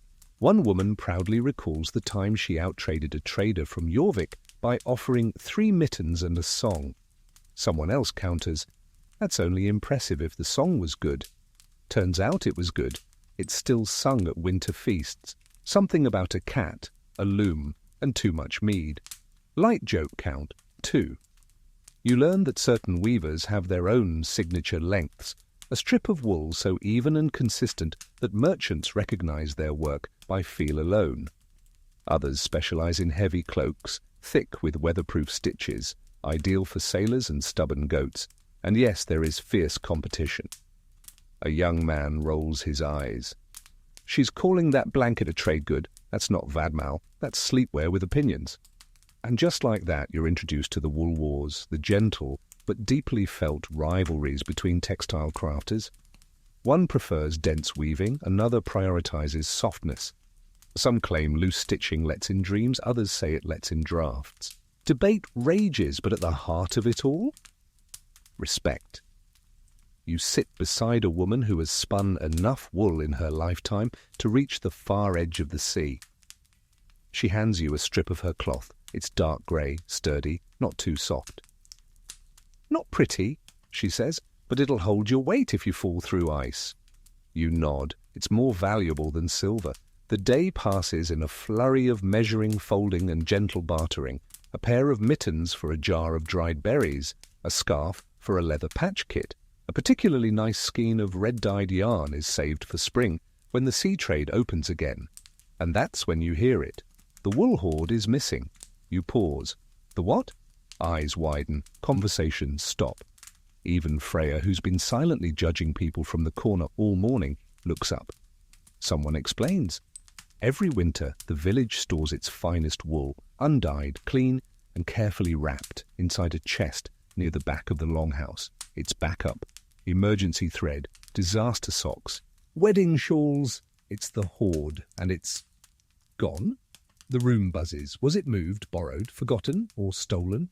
You help search under benches, behind baskets, beneath a suspiciously fluffy dog. No luck. Someone suggests Freya took it. Freya sneezes in a way that suggests absolutely not, and how dare you? By evening, it's still missing, but no one's panicking, not yet. Instead, the circle reforms. People begin sharing their own skeins, offering bits from personal stashes. "Use mine," someone says. "I'll dye more next week." "Take this," another adds. "I've got enough for now." And slowly, the hoard is rebuilt. Not the same, not perfect, but warm, willing. Maybe that's the point. Wool is wealth, but sharing it, that's the real currency. You tie off your latest row, feeling the weight of your scarf in your lap. It's not vadmal. No one's trading goats for it. But it's yours, made row by row, with care, with intention, with value. The fire dims. The chest in the back remains empty, but hearts feel full. Freya curls up beside it anyway, just in case. The hoard is still missing. By the next morning, it's become less of a mystery and more of a village-wide inside joke. "Have you seen my mittens?" someone asks. "Oh," comes the reply, "did you leave them next to the disappearing wool chest?" But between the smirks and snow-dusted shrugging, you can feel it, the slow thrum of suspicion, not anger, not fear, just curiosity. Like the wool itself might have grown legs and wandered off for a better climate. A few suggest it's a sign. "The spirits wanted an offering," someone says with a perfectly straight face. "Maybe they knit too." A nearby elder hums and nods as though this is a completely valid theological stance. Like joke count Wool 1. You decide to investigate.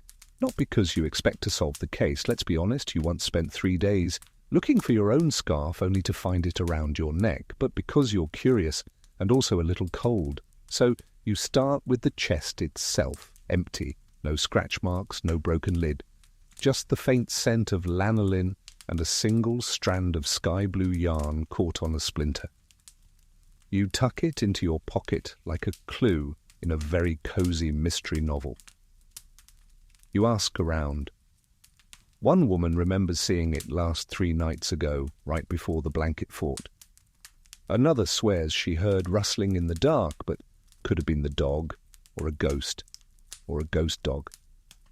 Then you talk to a young boy who says, very seriously, "I think the wool is hiding." You raise an eyebrow. "Hiding from what?"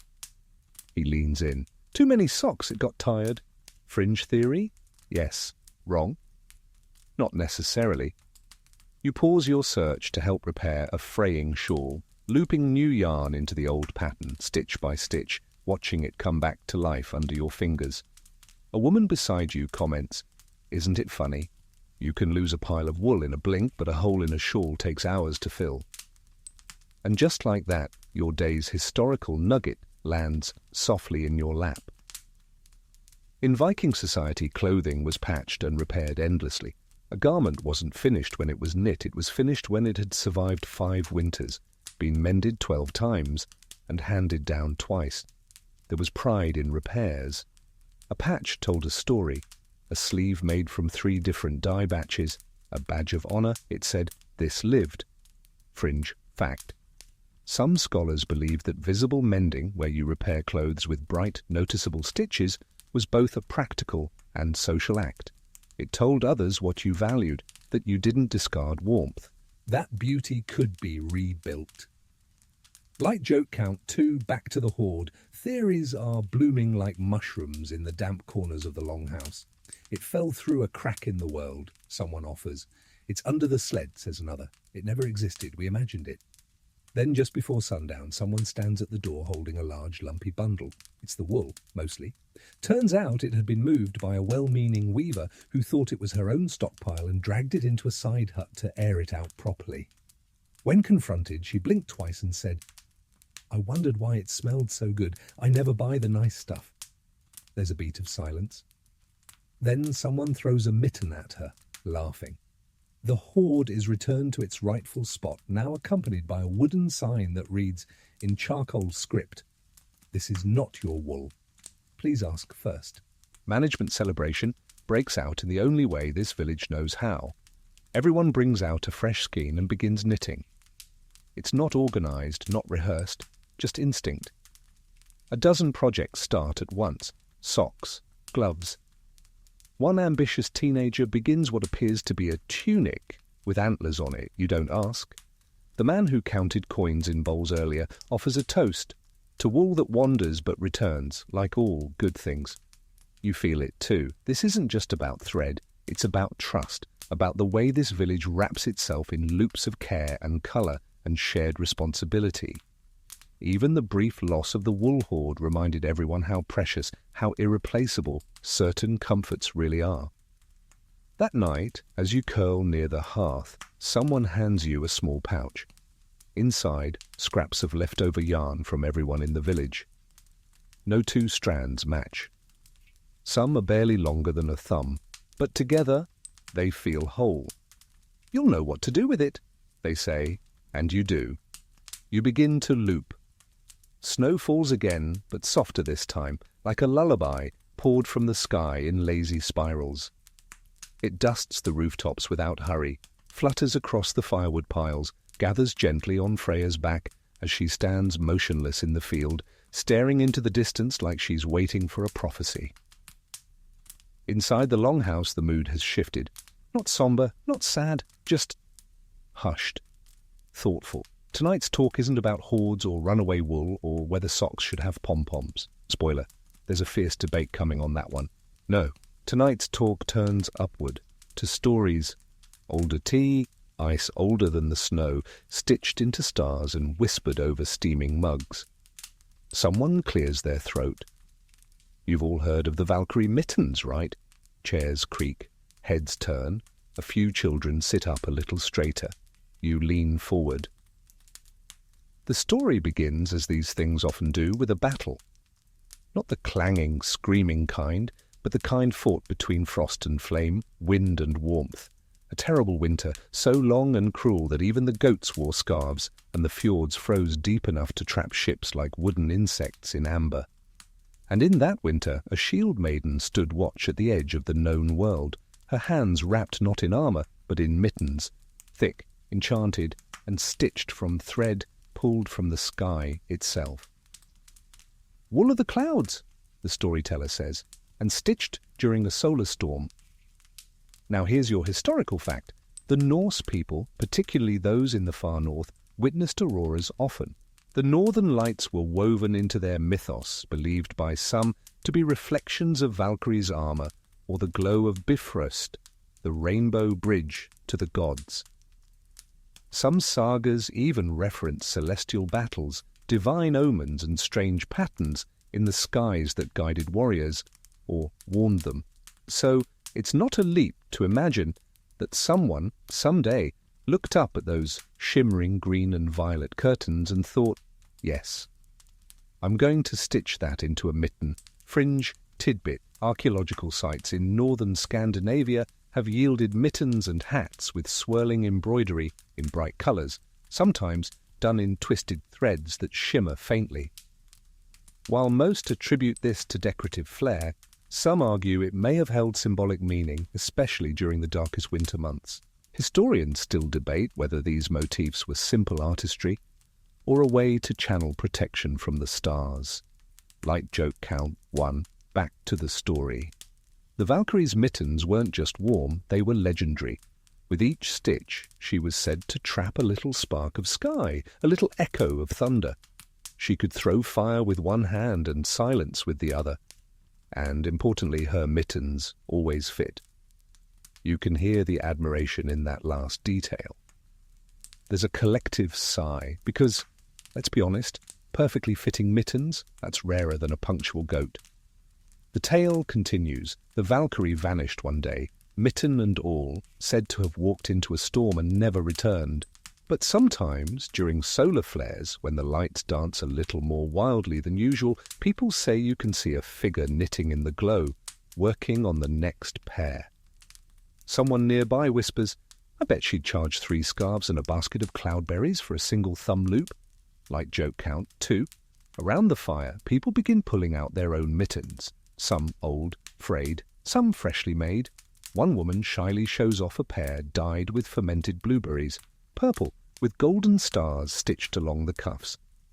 I dreamed them, she murmurs. Didn't mean to, just woke up and knew what to make. There's a moment of silence. Then, one by one, others share similar stories. A boy who knit his mittens backward and then found they helped him write with his offhand. A man whose mittens are never cold, no matter the weather. A woman whose mittens always matched the sky. You look down at your own pair. Simple, uneven, but suddenly not ordinary. Because that's the quiet truth under all these layers and legends. Mittens hold more than fingers. They hold dreams, prayers, stories, someone's time, someone's care.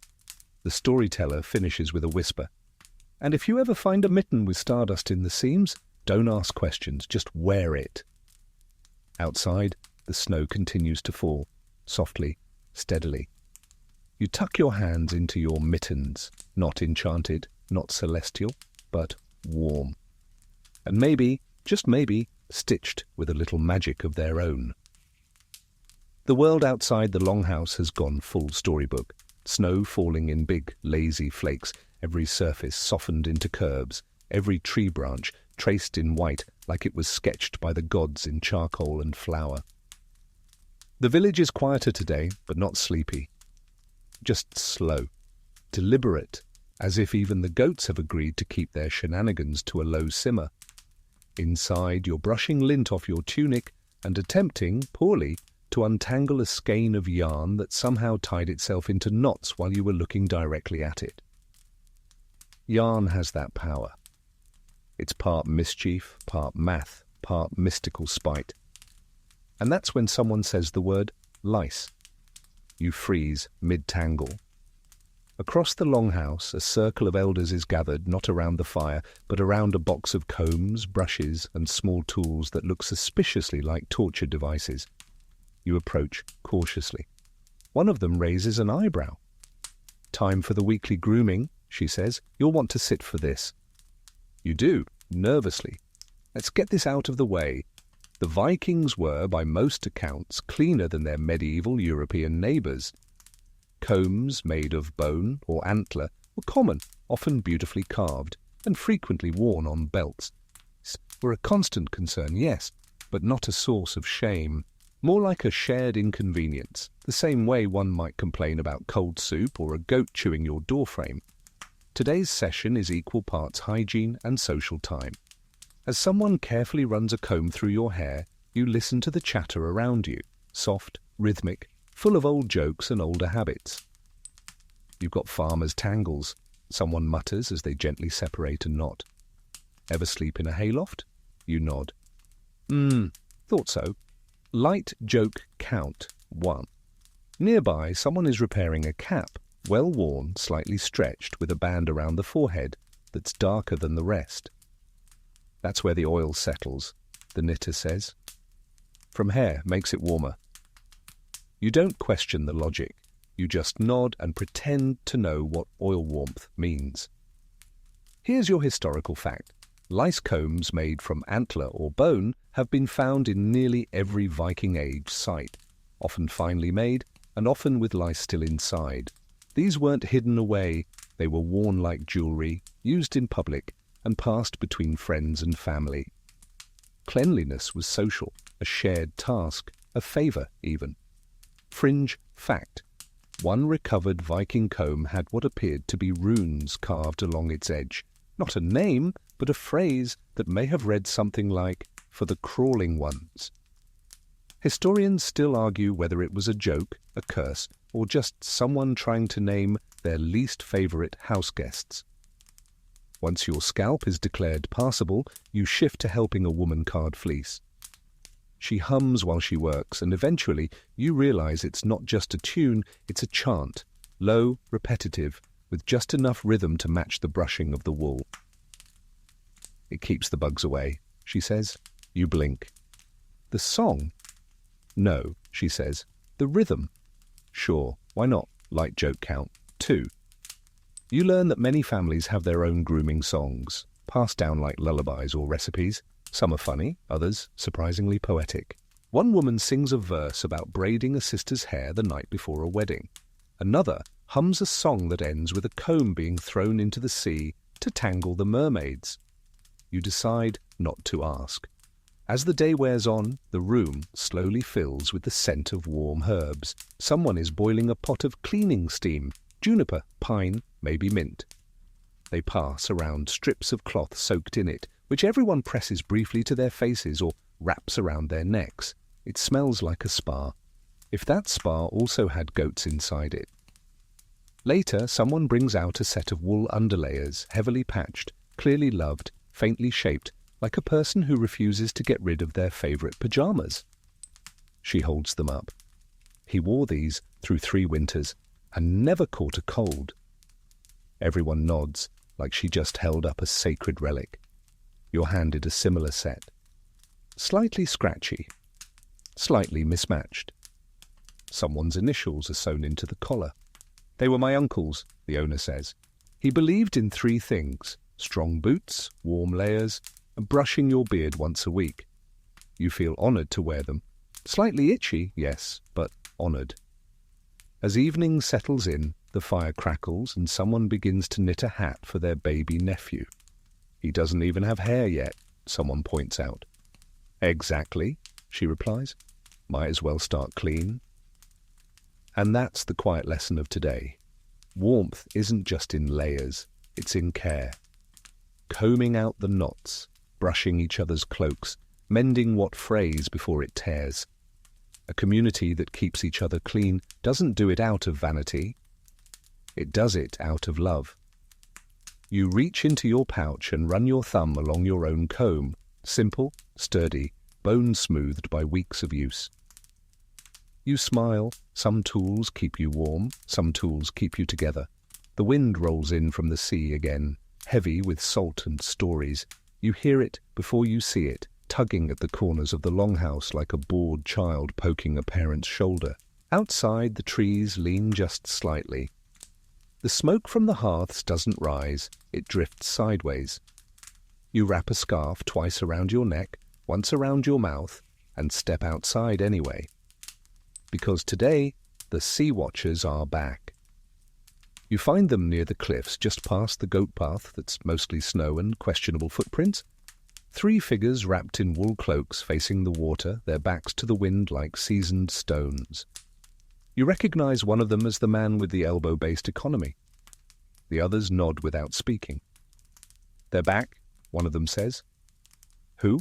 You ask, blinking into the wind. The raiders. Ah, you expect tension, fear, even some shouting, but instead someone shrugs. Good, maybe they brought wool. And then laughter. Because here's the thing, you've learned by now that Viking raider and Viking knitter were not mutually exclusive titles. You've met warriors who stitch cuffs tighter than their sword grips. You've shared stew with sailors who carry yarn in waterproof pouches between bread and axes. You've heard arguments over stitch patterns break out on longboats. It's a lifestyle. Your historical nugget of the day, Viking expeditions weren't just about raiding. Many voyages were a mix of trade, exploration, and yes, occasional plunder. And when they returned, they didn't just bring back gold or grain, they brought techniques, new threads, new tools, sometimes even new stitches. One rare piece of null binding found in Dublin shows a pattern that doesn't match any Scandinavian technique, but does resemble Egyptian looping methods. Historians still argue whether it was taught, borrowed, or souvenired from someone who didn't know what they were losing. Fringe fact: a few Viking grave sites include foreign-made needles or exotic dyed yarns, deep indigo, carmine red, things not easily found in the Nordic world, which means someone out there was raiding, sure, but also shopping. Light joke count, you won. Back in the village, the returning crew gets a proper welcome, not just cheers, critiques. Someone immediately grabs a cowl off one of the men. This isn't your stitching. Nope, he grins. Traded for it in Frisia. A woman squints at it. Looks Portuguese. Might be, he shrugs. It's warm. Another raider pulls a bundle from his satchel, wool the colour of sunset, deep, almost glowing. From the south, he says. They boil beetles for this. Everyone leans in. Someone immediately begins testing it with her fingers. It feels like beetles, she murmurs, but good beetles. A crowd gathers. Soon the wool is divided and samples are passed out. Tests begin, looping, twisting, even sniffing. Someone burns a tiny strand just to smell the smoke. Earthy, she says, with a hint of crime. Light joke count, 2.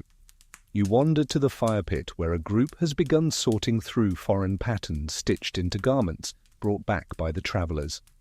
One tunic has an embroidered edge no one recognizes. Could be ceremonial, someone suggests, or just fashion-forward. They add it to the study later pile. You ask if they ever learned new stitches this way. A man with sea-worn hands smiles. Of course, we don't just take things, we try them. And then he shows you a looping pattern with a twist at the end, learned from a woman he met during a trading stop near the coast of what is now Belgium. He doesn't know the name, just the feel of it, the way it curves. Feels like a question mark, he says. You try it. It does. By afternoon, the longhouse is filled with voices, wool, and the smell of dried fish being grilled over pine branches. Everyone is comparing, trading, learning. You hold up a tunic with a pattern stitched in gold thread, a border of small circles. Do they mean something? You ask. Someone shrugs. They mean someone had the time. Later, one of the older women, normally quiet, normally skeptical, picks up a foreign scarf and runs her hands over it. We could blend this, she mutters. Make something new? And that's it, isn't it? This isn't just a community that receives, it adapts. Every stitch is a little conversation between where you've been and where you might go next. The best parts of raiding were always the parts that came home and got folded into warmth. As evening settles, you find yourself trying the question mark stitch on your own project. It's odd, slightly crooked, but it holds, just like everything here. The travellers settle back into the rhythm of village life. Their stories will come out slowly over soup and mitten repairs. But the wool? The wool is already speaking. And maybe, just maybe, somewhere out there, another village is marvelling at the perfect tension of a cuff made by a Viking who learned to loop under northern lights. The days are growing longer now, just a little, just enough to notice. The sun hesitates less on the horizon, spilling a few extra golden minutes across the snow before ducking back into the fjords like a shy house guest who stayed for one more story. You feel it in your bones, in your hands, in the way people begin to move more purposefully, not fast, not urgent, just forward. The wool isn't being made only for survival now, it's being made for journeys, for gifts, for next seasons and new chances, and perhaps that's why the talk around the fire tonight drifts toward one of the more peculiar bits of village lore, knitting on longboats. You raise an eyebrow. Aren't you all supposed to be rowing or looting? Someone grins. And in between, a woman nearby nods. There's a lot of between. You picture it. 20 warriors packed shoulder to shoulder, one rows, one naps, one eats dried fish with too much enthusiasm, and another loops a heel flap in complete serenity. Sounds absurd, and yet entirely plausible. Here's your historical nugget. Viking longships were engineering marvels, sleek, flexible, light enough to carry over land, fast enough to outsail almost anyone. But they weren't luxurious, no sleeping quarters, no kitchen, just wood, water and sky. And when the waves calmed or the oars paused, the crew had nothing but time. So what do you do with time when you can't fight and you can't talk too loud because someone's trying to dream of herring? You make things. Fringe. Fact, there's some evidence, admittedly debated, that sailors brought small tools and bundles of yarn with them, both for trade and repair. Some burial sites of seafarers contain needles, half-finished garments, even dyed yarns not local to their region. Historians still argue whether these items were for bartering, for making, or both. Light joke count. 1. You're handed a bundle of tough, salt-stained wool, dense and scratchy, with the faint scent of brine and smoke. Boat yarn, someone says. You use it when you know the sea's going to fight back. They show you the difference. The stitch is tighter. The pattern's simple, functional. Double-walled cuffs. Windproof seams. And always in dark tones, blues, browns, greys. Not for vanity, for stealth. If the wind can see your sleeves, it bites harder, one sailor claims. Someone else shares a story of a man who stitched a tiny rune inside the wrist of every sleeve he wore to sea. Always the same shape, always with the same black thread. Did it keep him safe, you ask? No, they say. But he always came back. You nod, that's enough. As the night deepens, the longhouse becomes its own kind of longboat. Narrow, shared, full of stories layered like cloaks. One elder begins recounting his time aboard a vessel that followed the eastern rivers, down through Rus, toward Byzantium. Too hot down there, he mutters, but they had silk that shimmered like fish scales. He pulls a pouch from his coat and reveals a bit of cloth barely more than a ribbon, red, glossy, impossibly fine. I traded wool for this. They didn't believe we made it ourselves. A woman scoffs. Did you tell them we use sheep, or just let them imagine us spinning it from ice and thunder? He grins. Let them wonder. Light joke count 2. Later you help a sailor reinforce the toe of a sock. Gets worn through fastest, he says, especially when you're rowing and your foot's braced for hours. You try mimicking the stitch he uses, overlapping loops pulled tight, anchored low. It's firm, less elegant, but it won't slip. You realize it's a different language, seafaring stitch, one made for waves, for movement, for the quiet tension of cold ankles under storm clouds. Around the fire, others have begun their own travel garments. Not because they're leaving now, but because someone always is. A hat for a cousin trading up the coast. A scarf for a boy preparing his first voyage. A small mitten, not to be worn, but to be tied to the mast, a reminder of home. You ask if the sea ever takes the knitting. A woman nods. Sometimes. You ask what happens then. She shrugs. Maybe a fish wears it, maybe a god. Then she adds, either way, it keeps someone warm. By the end of the night, your own hands have finished another row. Tight, simple, darker than you usually choose.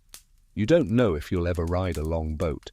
But it's nice to imagine that if you did, the sea might recognize your stitches and not bite too hard. The morning sky is pale and still, as if the sun itself is trying to remember how to rise. You step outside and hear only the hush of snow giving way beneath your boots and the soft creak of frost-stiff wood. It's not quite spring, but something under the snow is beginning to shift, like the soil itself is starting to stretch and blink and yawn. Back inside the longhouse, the wool sorting is in full swing. Today is all about blue, not the simple, easy yellow of onion skins or the earthy reds of madder roots, or even the cheerful unpredictability of lichen greens. No, this is blue, the elusive, the difficult, the dye that makes grown women sigh and grown men weep quietly into their tunics. Someone drops a large knotted bundle onto the bench. It smells like wet grass, vinegar, and bad decisions. Is that woad? You ask cautiously. She nods. Fermented it for 3 weeks. Open it and you'll scare off birds. You try not to breathe through your nose. Here's your historical fact for today. Blue dye in the Viking world was primarily made from woad, a leafy plant that produces its pigment only after a long, smelly fermentation process. The resulting liquid must then be coaxed, almost flirted with, into bonding with wool. It's temperamental, it's expensive, and when it works, it's beautiful.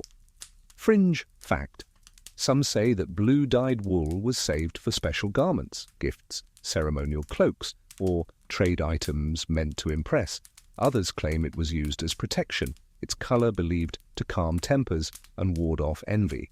Historians still argue whether blue was rare because it was sacred, tea was sacred, or just because nobody wanted to smell like fermented swamp lettuce for a week. Light joke count 1. Someone carefully dips a skein of pale wool into a small pot of dye. It enters the liquid a soft cream and comes out a sickly green. Wait, you whisper. Give it a minute, they say, eyes never leaving the thread. And then, like watching magic, the green slowly oxidizes. The air touches it, the light kisses it, and it turns blue, real blue, deep, sea before a storm blue, ice shadow blue. There's a collective exhale around the fire. You learn that the secret to woad isn't just the plant, it's the patience, the rhythm, dip, ring, lift, breathe. The same steps over and over until the wool decides it's ready to bloom. One woman shows you her dye journal, a collection of wool samples pinned to bark sheets. Notes scribbled beside each. Too hot, turned grey. Added ash, smelled awful, colour okay. Used rainwater, perfect. It's half science, half poetry.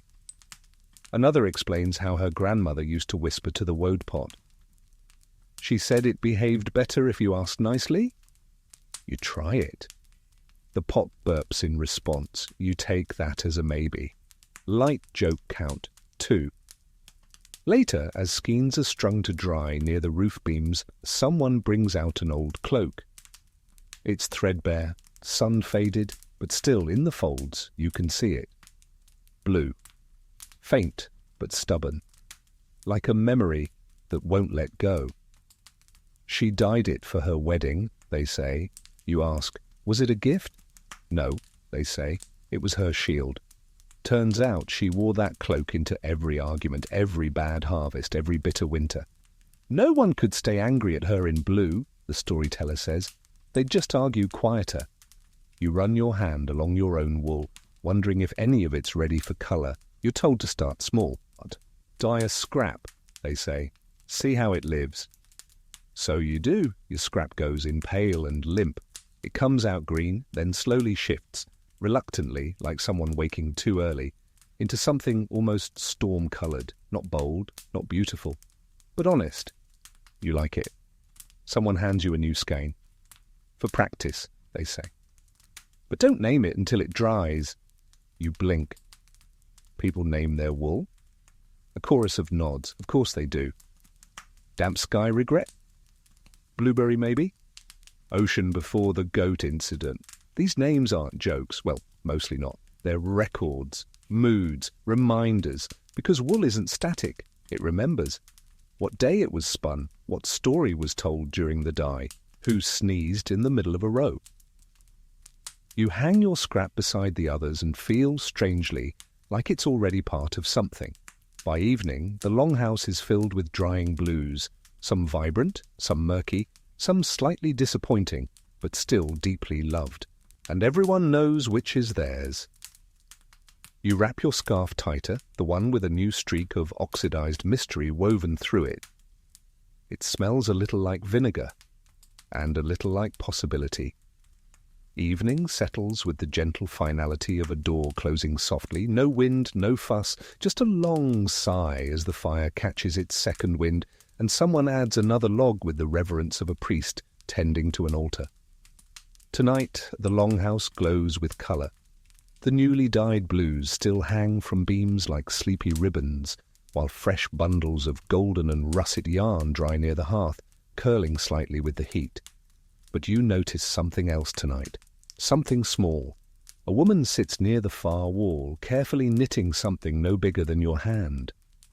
She squints, her fingers working delicately, quietly, as if the wool might protest if startled. You inch closer. A baby bonnet. It's tiny, pale cream with a soft blue trim, barely big enough for a turnip. You smile. New arrival? She nods without looking up. My daughter's daughter. She's due with the spring melt. You watch her shape the rows, loop by loop, stitch by stitch, like building a blessing out of air. And just like that, tonight's conversation begins to bloom. Not loudly, not suddenly, just one voice at a time, joining in stories, hopes, worries. You quickly realize this isn't just a craft project, it's a ritual, a tradition that goes deeper than the wool. Here's your historical nugget. Although Viking culture is often portrayed as fiercely masculine, battle axes, longboats and mead, it was also deeply rooted in care. In family, in community, and yes, in children. Infant garments found in graves, especially in high-status burials, show remarkable detail. Fine wool, dyed and decorated, even when the child might never have worn them. Not because of fashion, because of hope. Fringe fact, a baby bonnet discovered in a burial site in Sweden was stitched with a spiral pattern around the crown, a design some archaeologists believe was intended to guide the spirit into the world. Others think it was simply cute. Historians still argue whether these infant clothes were spiritual objects or just acts of love made visible. Light joke count 1. Back in the longhouse, others begin producing their own tiny projects from baskets and bundles, a pair of miniature socks, a swaddling cloth with a border of sun motifs. Someone is even working on a soft rattle stuffed with dried moss and stitched shut with yellow thread. You ask, how do you know the size? A woman shrugs. You don't? You guess, and then you fix it later? You nod. That tracks. One young man sheepishly holds up a hat roughly the size of a loaf of bread. A chorus of good-natured teasing erupts. "It's for a very confident baby," someone says, light joke count 2. Then someone begins to speak, not a story, but a memory. "When my first was born, the weather was so cold, the bread froze in the oven," she says. "I wrapped him in 3 shawls, but it was the mittens that mattered, little ones, soft. My grandmother made them from leftover yarn and said, 'Wrap his fingers before the wind finds them.'" There's a pause. Then someone else chimes in. "My eldest wouldn't wear hats, so I made one that tied under the chin. He hated it, but he never took it off." You realize this is more than a knitting circle. It's a witnessing. These tiny garments are love stories, stitched in advance. Not guarantees, not armor. Just offerings, a way to say, "You're expected. You're wanted. We made space for you." Someone shows you a bonnet from years ago. It's never been worn. The baby didn't make it, but the bonnet remains. Not tucked away, not hidden. It hangs near the hearth, always. "Some things," the woman says, "still need to be finished." You nod, unsure if the warmth you feel is the fire or the way these people carry grief like a shared quilt, heavy but never alone. You return to your own yarn, and without entirely knowing why, you start shaping something small. It's uneven, a little tight in one corner, but your hands remember what it's for. By night's end, the tiny pile of baby knits grows like a gentle promise. Not all will be used, not all will last, but each stitch holds a thought, a prayer, a possibility. The fire crackles, a breeze dances through the beams, and the longhouse, for all its draughty timbers and smoky corners, feels impossibly full of hope. By morning, the sun is bolder, rising with enough confidence to melt the snow from the tops of the fence posts and to trick the goats into thinking it's time for acrobatics again. You step outside and catch a glimpse of Freya headbutting a younger sheep with the casual elegance of someone who has absolutely nothing left to prove. Inside the longhouse, the air is thick with motion, not rushed, never rushed, but purposeful. There's spinning, dyeing, folding. Someone's rearranging the baskets of yarn by hue, earthy browns in one corner, storm blues by the door, the elusive pinks and purples near the window, like a row of bashful berries. Then down the centre of the longhouse marches a line of goats, 5 of them, 3 very smug, 1 confused, 1 eating someone's mitten. You raise your eyebrows. "Goat day," someone mutters. You wait for further explanation. It comes in the form of a woman with a crooked smile and a long wooden crook carved with dozens of tiny wool loops. She's the village's fibre herder, and today she's checking the fleece. You follow her as she inspects each goat, running her fingers through thick coats, lifting tails, brushing aside snowmelt. Occasionally, she hums in approval. Occasionally, she says, which, as it turns out, is the most feared sound in the entire goat community. Today's focus isn't wool you've spun already. It's wool still walking around. Here's your historical tidbit. The Vikings didn't rely solely on sheep. Goats provided milk, meat, and yes, fibre. While goat hair wasn't as soft as fine wool, it was stronger, longer, and better for outerwear, ropes, and occasionally mischievous adventure cloaks. Some households blended sheep's wool and goat hair for warmth and durability. It wasn't fancy, it was functional. Fringe fact, in some parts of northern Scandinavia, goat fleece was used to make a kind of felted cloth that repelled water and wind better than anything else available. Historians still argue whether this was a widespread innovation or a regional trick passed down through extremely proud, and probably very tired, goat herds. Light joke count, or 1.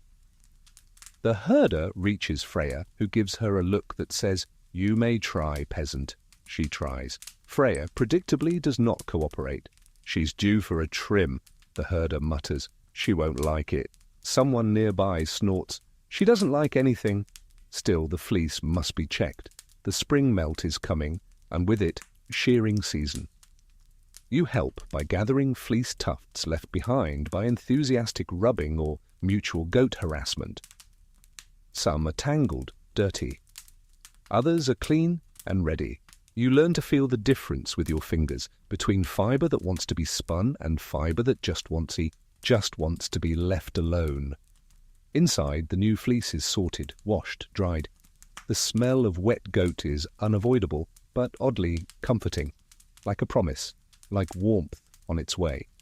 Someone brings out a box of spinning samples, goat hair, sheep wool, blends, each twisted and labelled in neat runes. You try them side by side. The goat thread is tougher, a little wiry, but strong. You imagine it in mittens built to chop wood, or a cloak meant for rain.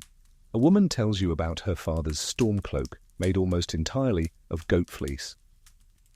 It smelled awful when it was wet, she says, but you could sleep under it during a blizzard and still wake up. She pauses, assuming the goat smell didn't knock you out first. Light joke count. 2. You learn, too, that goats aren't just fibre, they're characters. One is known for chewing boots, another reportedly selects the best fleece in the baskets when no one's watching. One child insists a goat once pointed out a dropped spindle with its nose. Goats, you realise, are not livestock, they're co-workers. By afternoon, the herder begins trimming the more cooperative goats. The fleece is bundled into sacks labelled with names. Freya, obviously, Snot, Grit, and one simply marked the Jumper. Each sack has a distinct scent, each fleece its own texture. You take one handful of Freya's latest and begin to card it. It's soft, shockingly soft, almost feathery, like snow that doesn't melt.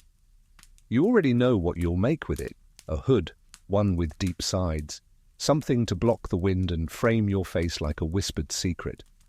Later, someone sits beside you and offers a handful of hair from the Jumper. You accept it carefully, as if it might leap on its own. You'll want to blend that one, they say. Otherwise it starts arguments. You nod solemnly. You've met yarn like that. By evening, the longhouse smells like wet fleece, pine smoke, and someone's overly ambitious fish stew. The goat fleece dries near the rafters, braided into ropes or bundled into fluff, waiting for its second life. You curl up by the fire with your carding tools and the beginnings of Freya's hood. Each stroke smooths the fibre, lines it up, prepares it for something new. You hum softly, not a song, just a rhythm, and in the distance you swear you hear a goat snort approvingly. You wake the next morning to a hush so perfect you're sure something must be wrong. No goat drama, no firewood clatter, no quiet muttering about breakfast being more soup with ideas above its station. Just stillness, until, of course, the sneeze. A loud, unmistakable, dramatic sneeze from somewhere near the storage baskets, then another, and another. By the time you sit up, the source has revealed itself. A young man wrapped in 3 cloaks, 2 scarves, and exactly 0 sense of shame. Sick, he says between sneezes, but cosy. A chorus of sympathetic groans rises from the rest of the longhouse. It's sick season.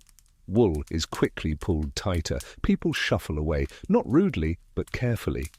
Someone tosses the sick man an extra blanket from across the room with the precision of a professional archer. It lands on his face. He doesn't mind, and just like that, today's rhythm shifts. Wool isn't just comfort anymore, it's medicine. Here's your historical fact. In the Viking Age, before anyone spoke of germs or microbes, people still understood the value of warmth, rest, and herbs. Wool was part of the healing process. Blankets, wraps, hats for feverish brows. It was insulation against both illness and despair. Even burial sites often include a final cloak or hood, a final kindness. Fringe fact. Archaeologists have uncovered woolen nose wipes, yes, literal Viking tissues, in some domestic sites.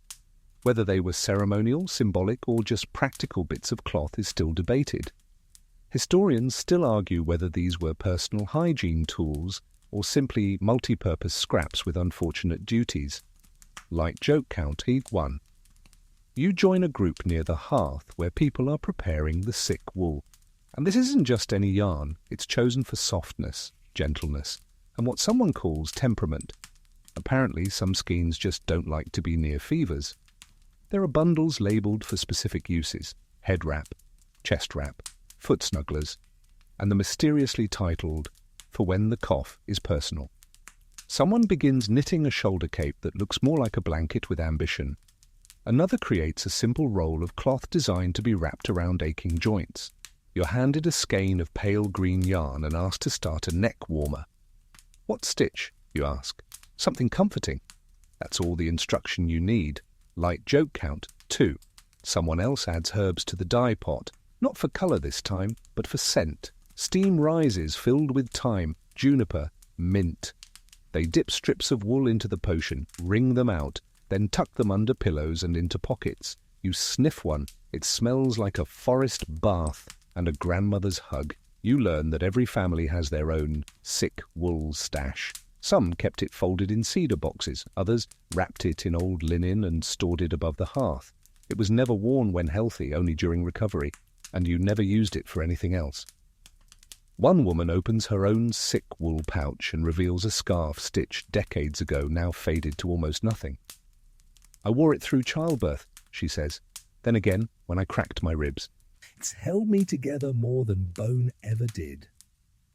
A few people are too ill to knit, so others knit for them. That's the rule. You don't let a fevered hand fumble yarn. You take it, you loop for them, you stitch healing into the thread. By midday, the longhouse is filled with a new quiet. Not sleepy, but soothing.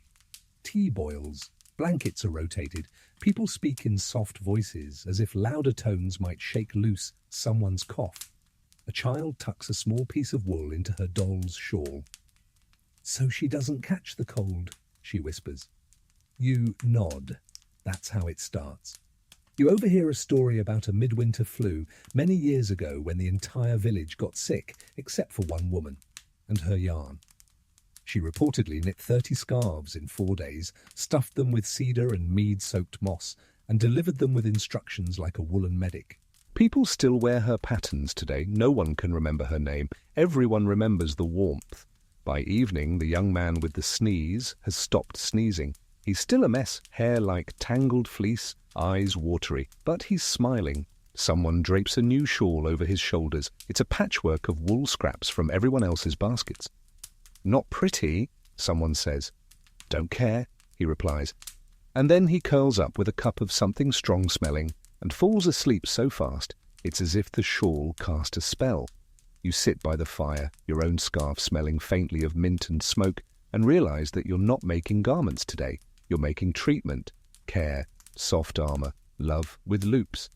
There's a soft rapping at the longhouse door, not a knock. A tap-tap, like someone too polite to interrupt breakfast but too cold to keep waiting. You and a few others look up from your morning bowls of porridge, thick, slightly burned, somehow managing to taste like wool, and exchange glances. You open the door to find a figure bundled in so many layers, you're not entirely sure there's a person inside. But the gloved hand raised in greeting says, "Traveller." More than that, returner. She peels back her hood, revealing red cheeks, wind-battered skin, and eyes that have seen more snow than fire lately.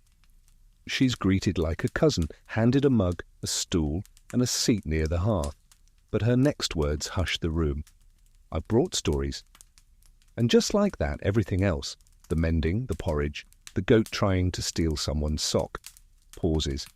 Because in this village, news is wool. It stretches, it binds, it warms, and today the news is stitched with storms, laughter, and something called beard lace.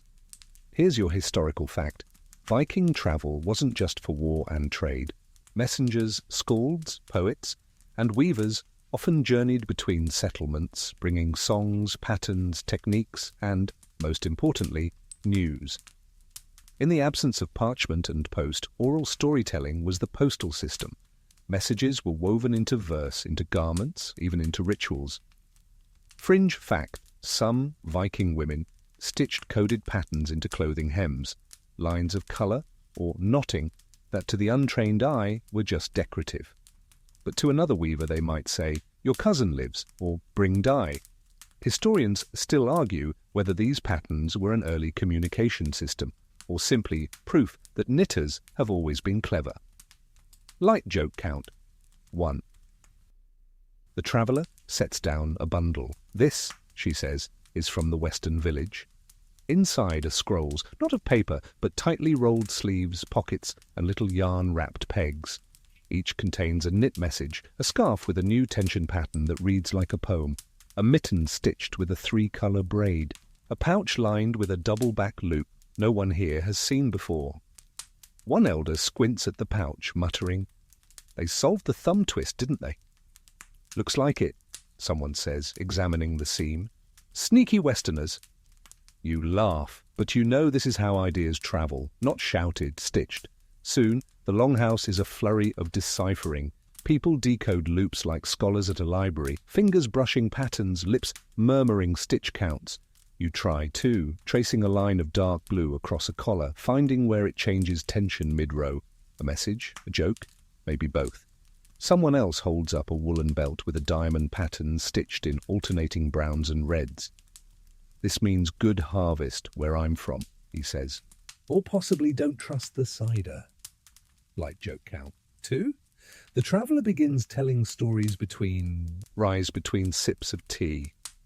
Of a village that knits stories into flags, each triangle representing a season, a memory, a warning.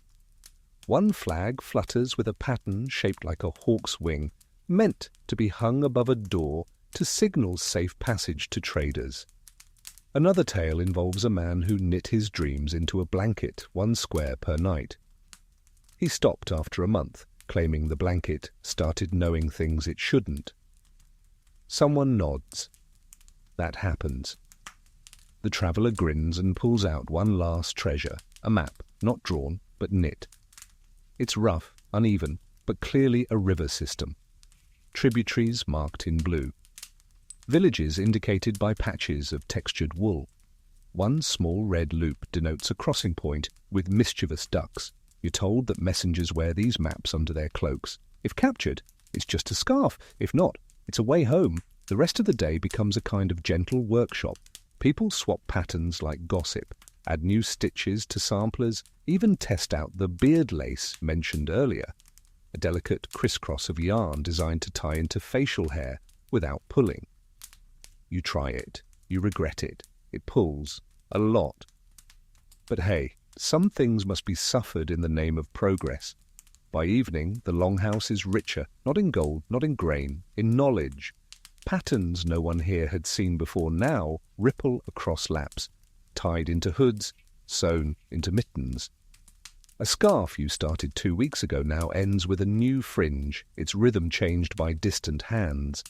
And as the fire dims, the traveller says her final line. The best messages aren't told, they're worn. You nod, because that's the truth, isn't it? You can shout across mountains, but it's warmer to send a sweater. You wake to find your scarf has unravelled in the night, not dramatically, not disastrously, just a few loops come undone near the fringe, curling like question marks at the edge of your dreams. You sit up, groggy, and examine it. It's one of your earlier pieces, looped with enthusiasm if not precision. The stitches are tight in some places, too loose in others. You remember making it during your first few weeks here, hands clumsy, thoughts scattered, trying to keep warm and keep up at the same time. And now it's falling apart. A quiet sigh escapes you. The longhouse is still hushed, early morning light slipping in between wooden beams, fire low but alive. You slip the scarf into your basket, promising yourself you'll fix it later. But by the time you return from fetching water, it's already been fixed. Sort of. Someone's added 3 new stitches at the end, a mismatched colour, bright yellow against your muted browns, bold, obvious, ugly. You frown until you notice the tiny note tucked beneath the scarf. Every repair is a collaboration. You glance around. No one confesses, but someone clearly wanted to remind you. Nothing truly unravels without a chance to begin again. And so today's theme emerges slowly but surely across the room. Repair. Not just of wool, of everything. Here's your historical fact. Viking households rarely discarded garments. Even heavily worn pieces were patched, darned or reworked into smaller items. Mittens, pouches, linings. Needles and thread weren't just tools, they were instruments of survival. You didn't just make things, you mended them. Fringe fact. Some archaeological finds include garments with over a dozen layers of visible repair. One tunic was found with patches that had been patched again and again, using different threads and stitching techniques, suggesting generations of hands worked on the same piece. Historians still argue whether these were signs of poverty, practicality, or quiet acts of legacy. Light joke count 1. The longhouse becomes a clinic for broken wool. Someone produces a shawl with a moth-bitten corner. Another unrolls socks with threadbare heels. There's even a scarf whose middle section was apparently chewed by a goat and now resembles a highly impractical sieve. Everyone contributes. You learn the difference between darning and patching. Darning weaves new thread through old structure, like building a bridge across a hole. Patching covers a gap with reinforcement, like shielding a bruise. One woman teaches you to use contrasting thread intentionally. It should be obvious, she says. A badge, not a bandage. Soon, you're helping mend a vest older than 3 people in the room. Its lining is nearly gone, but its outer shell, weathered, rough, loyal, is still strong. You stitch a new backing into place using golden thread. It doesn't match, which is the point. Light joke count 2. Someone nearby is repairing a baby sock. You recognize it, the same tiny sock from 2 days ago. Didn't think it'd be worn so soon, you say? They smile. Wasn't. I just wanted it to be ready. You help them restitch the heel. The child it's meant for doesn't exist yet. But now, the sock has a history before it's even used. A story already inside the wool. As the day passes, people begin sharing tales of famous fixes. A cloak torn by a wolf's claw, sewn shut with bone-white yarn and worn proudly as a warning. A mitten lost for weeks, found in a snowdrift, stiff with ice, washed, dried, and made into a tea cozy. A sweater that belonged to a lost brother, worn thin, turned into a pillow and passed between siblings like a quiet heirloom. You listen. You stitch. You repair. And slowly, the world feels whole again. Even the goats get in on it. One chews a hole in someone's hat just to give them something to patch. Probably. By evening, the firelight dances on dozens of small miracles. Nothing new, everything reborn. Your own scarf now carries yellow, orange, even one line of green. Not hidden, not corrected, seen. You finally understand. Perfection isn't the point. Continuation is. Every stitch is proof that something was worth saving. The first real thaw arrives not with a shout, but with a drip. 1, then 2, then dozens. Soft percussion from the eaves of the longhouse, like the roof is humming a song only wool understands. Snow melts in rivulets down the dirt paths, pooling at the corners of the goat pen and carrying away a season's worth of hoofprints and spilled grain. You step outside and blink into the soft glare. There's colour now, not much, but hints. The dull brown of wet earth. The tender green of moss daring to show its face. The wool drying near the door flutters in a way that says soon. Inside there's a hum of planning, a different kind of motion, less about survival, more about preparation. Today everyone's making bundles, not for storage, for travel. Here's your historical fact. Viking households were mobile. Families shifted seasonally between permanent settlements and outlying farms or fishing camps.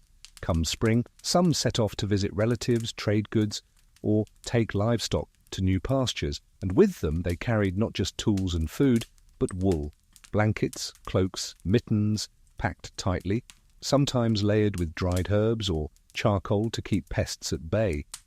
A single cloak might serve as bedding, tent wall, and gift. Wool wasn't luggage, it was infrastructure. Fringe fact, some burial sites include travelling kits wrapped in wool, spindles, combs, flint, and stitched pouches containing things like copper buttons or small bronze figurines. Historians still argue whether these were practical items for the afterlife or symbolic nods to a life lived in motion. Light joke count. 1. Today, your job is simple. Help build bundles. You start with a square of waxed wool, rough and water-resistant, perfect for wrapping. On top, you layer 2 tunics, 1 pair of socks, and something called a belly band, which turns out to be exactly what it sounds like. Essential, someone tells you, keeps your middle warm and your temper shorter. You fold carefully. Tie each bundle shut with braided cord. Add a label, sometimes a carved symbol, sometimes just a coloured thread. The most important bundles, those wrapped for others. One woman is preparing a pack for her sister's family downriver. It includes hand-knitted hats, a pouch of dried apple slices, and a letter woven into a square of linen. "Tell her we're well," she says, "and that her dog is still here." You ask how the dog's doing. "Unrepentant," she says. Light joke count 2. Nearby, someone's making a travel shawl. It's huge, more blanket than garment. The pattern is deliberately loose near the edges to allow it to double as a sling, a carry sack, or a windbreak.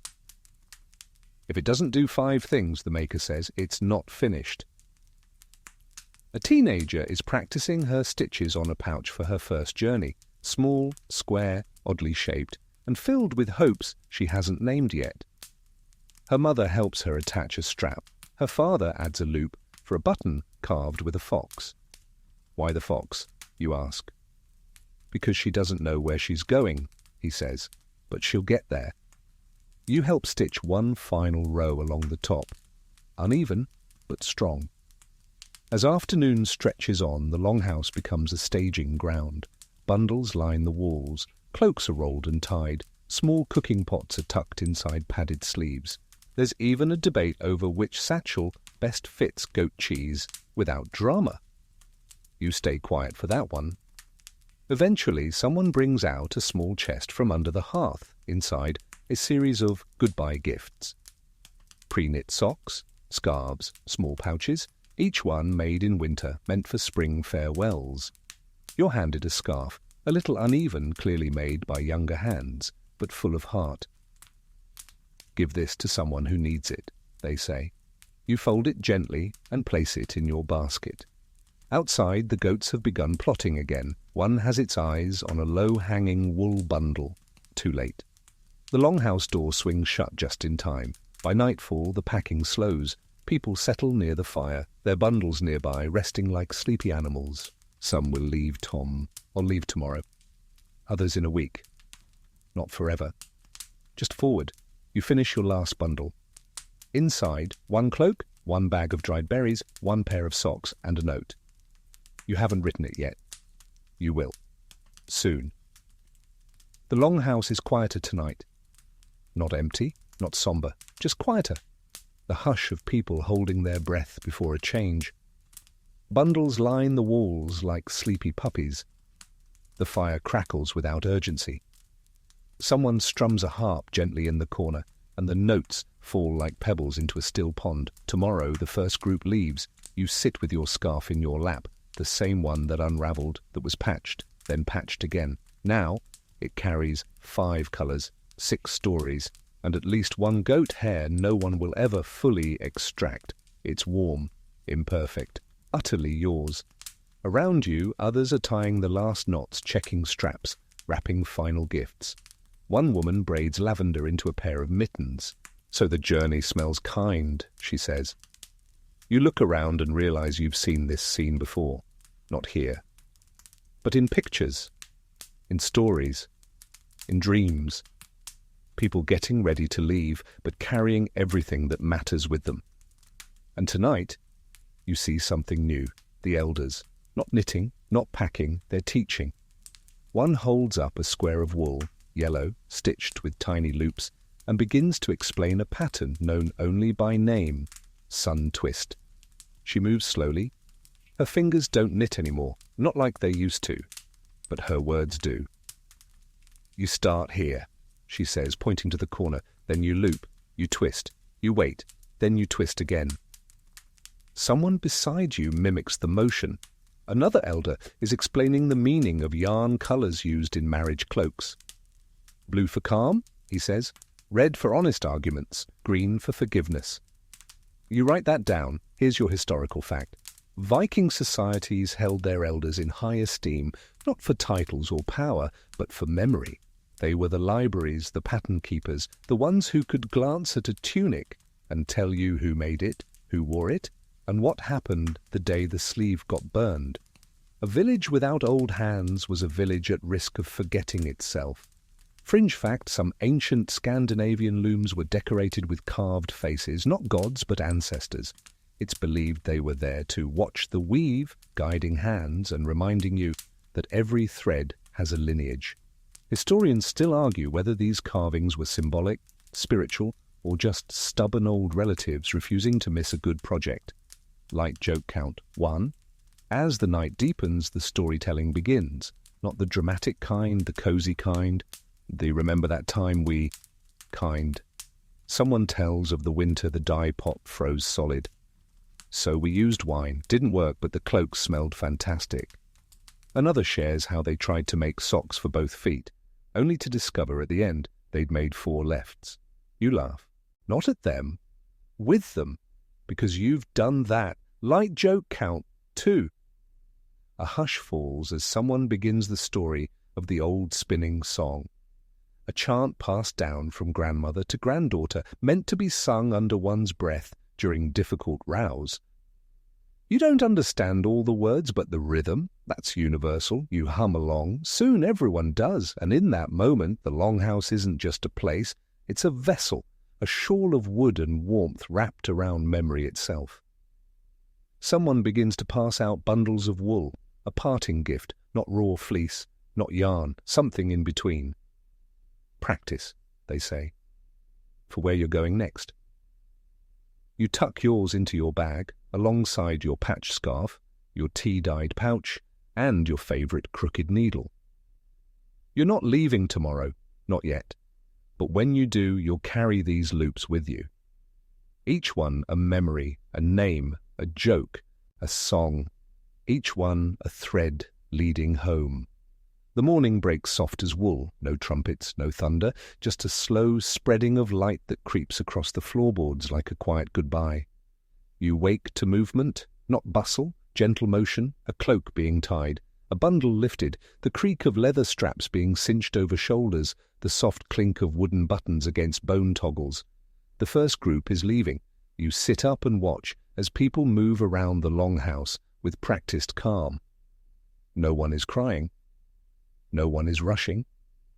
It's like watching the tide go out, slow and certain, revealing the stones beneath.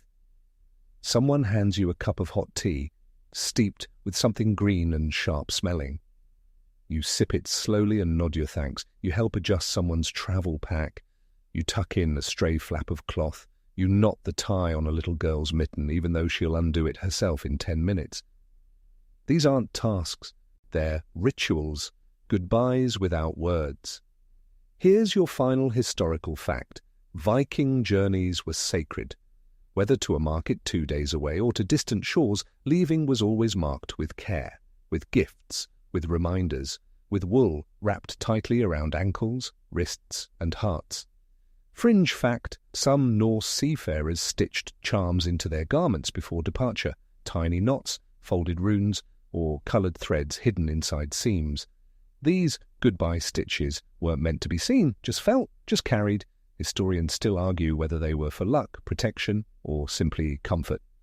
Light joke count 1. Someone hugs you with both arms and none of their words. They leave behind a loaf of bread and a lopsided scarf you once said you liked. Another hands you a needle carved from driftwood. Use it, or don't. Just don't lose it. You promise, even though you know you will, eventually. And it'll be okay. Outside, the goats are, confused. They don't understand departure. They only understand food, fences, and the eternal mystery of buckets. You stand with the others in the morning mist as the travellers shoulder their bundles, adjust their cloaks, and begin to walk. One by one, slowly, like they're dragging invisible threads behind them, binding them still to this place. You wave, they wave back, and then they're gone, but not really, because inside the fire still burns, the mittens still hang by the door, the yarn still waits in sleepy baskets, and the longhouse begins to move again, not with sorrow, but with rhythm. New wool is carded, old garments are sorted. Someone starts a new tunic and hums the spinning song under their breath. You join them, because now the longhouse is yours too. You pull out your favourite yarn, a warm, muddled purple with streaks of grey, and begin a new project. You don't know what it is yet, but that's okay. You'll figure it out, loop by loop, stitch by stitch. And when the time comes for you to leave, you'll carry this place with you, not in your bag, but in your fingers, in your scarf, in the weight of wool that's held stories far longer than fire ever could. So for now, you knit, and you stay, and the longhouse exhales, and now you rest. The longhouse quiets, the hearth glows low, its coals settling into a lazy rhythm. Outside, the last of the snow melts in slow sighs.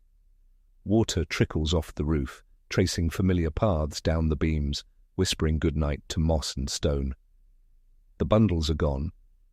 The laughter echoes faintly, but the warmth remains folded into every corner, in every scarf, in every soft patch, mended with golden thread. The chairs are a little emptier, the wool is a little neater. The goats are, well, exactly the same. You stretch your legs beneath the heavy wool blanket, the one stitched with too many stories to count. You close your eyes and feel the hush settle like snow on your shoulders. You remember the travel cloak tied with a blue thread, the mitten that made its way through 3 winters and 1 river, the scarf patched 5 times still proudly worn, the baby hat made for a head that hadn't been born yet.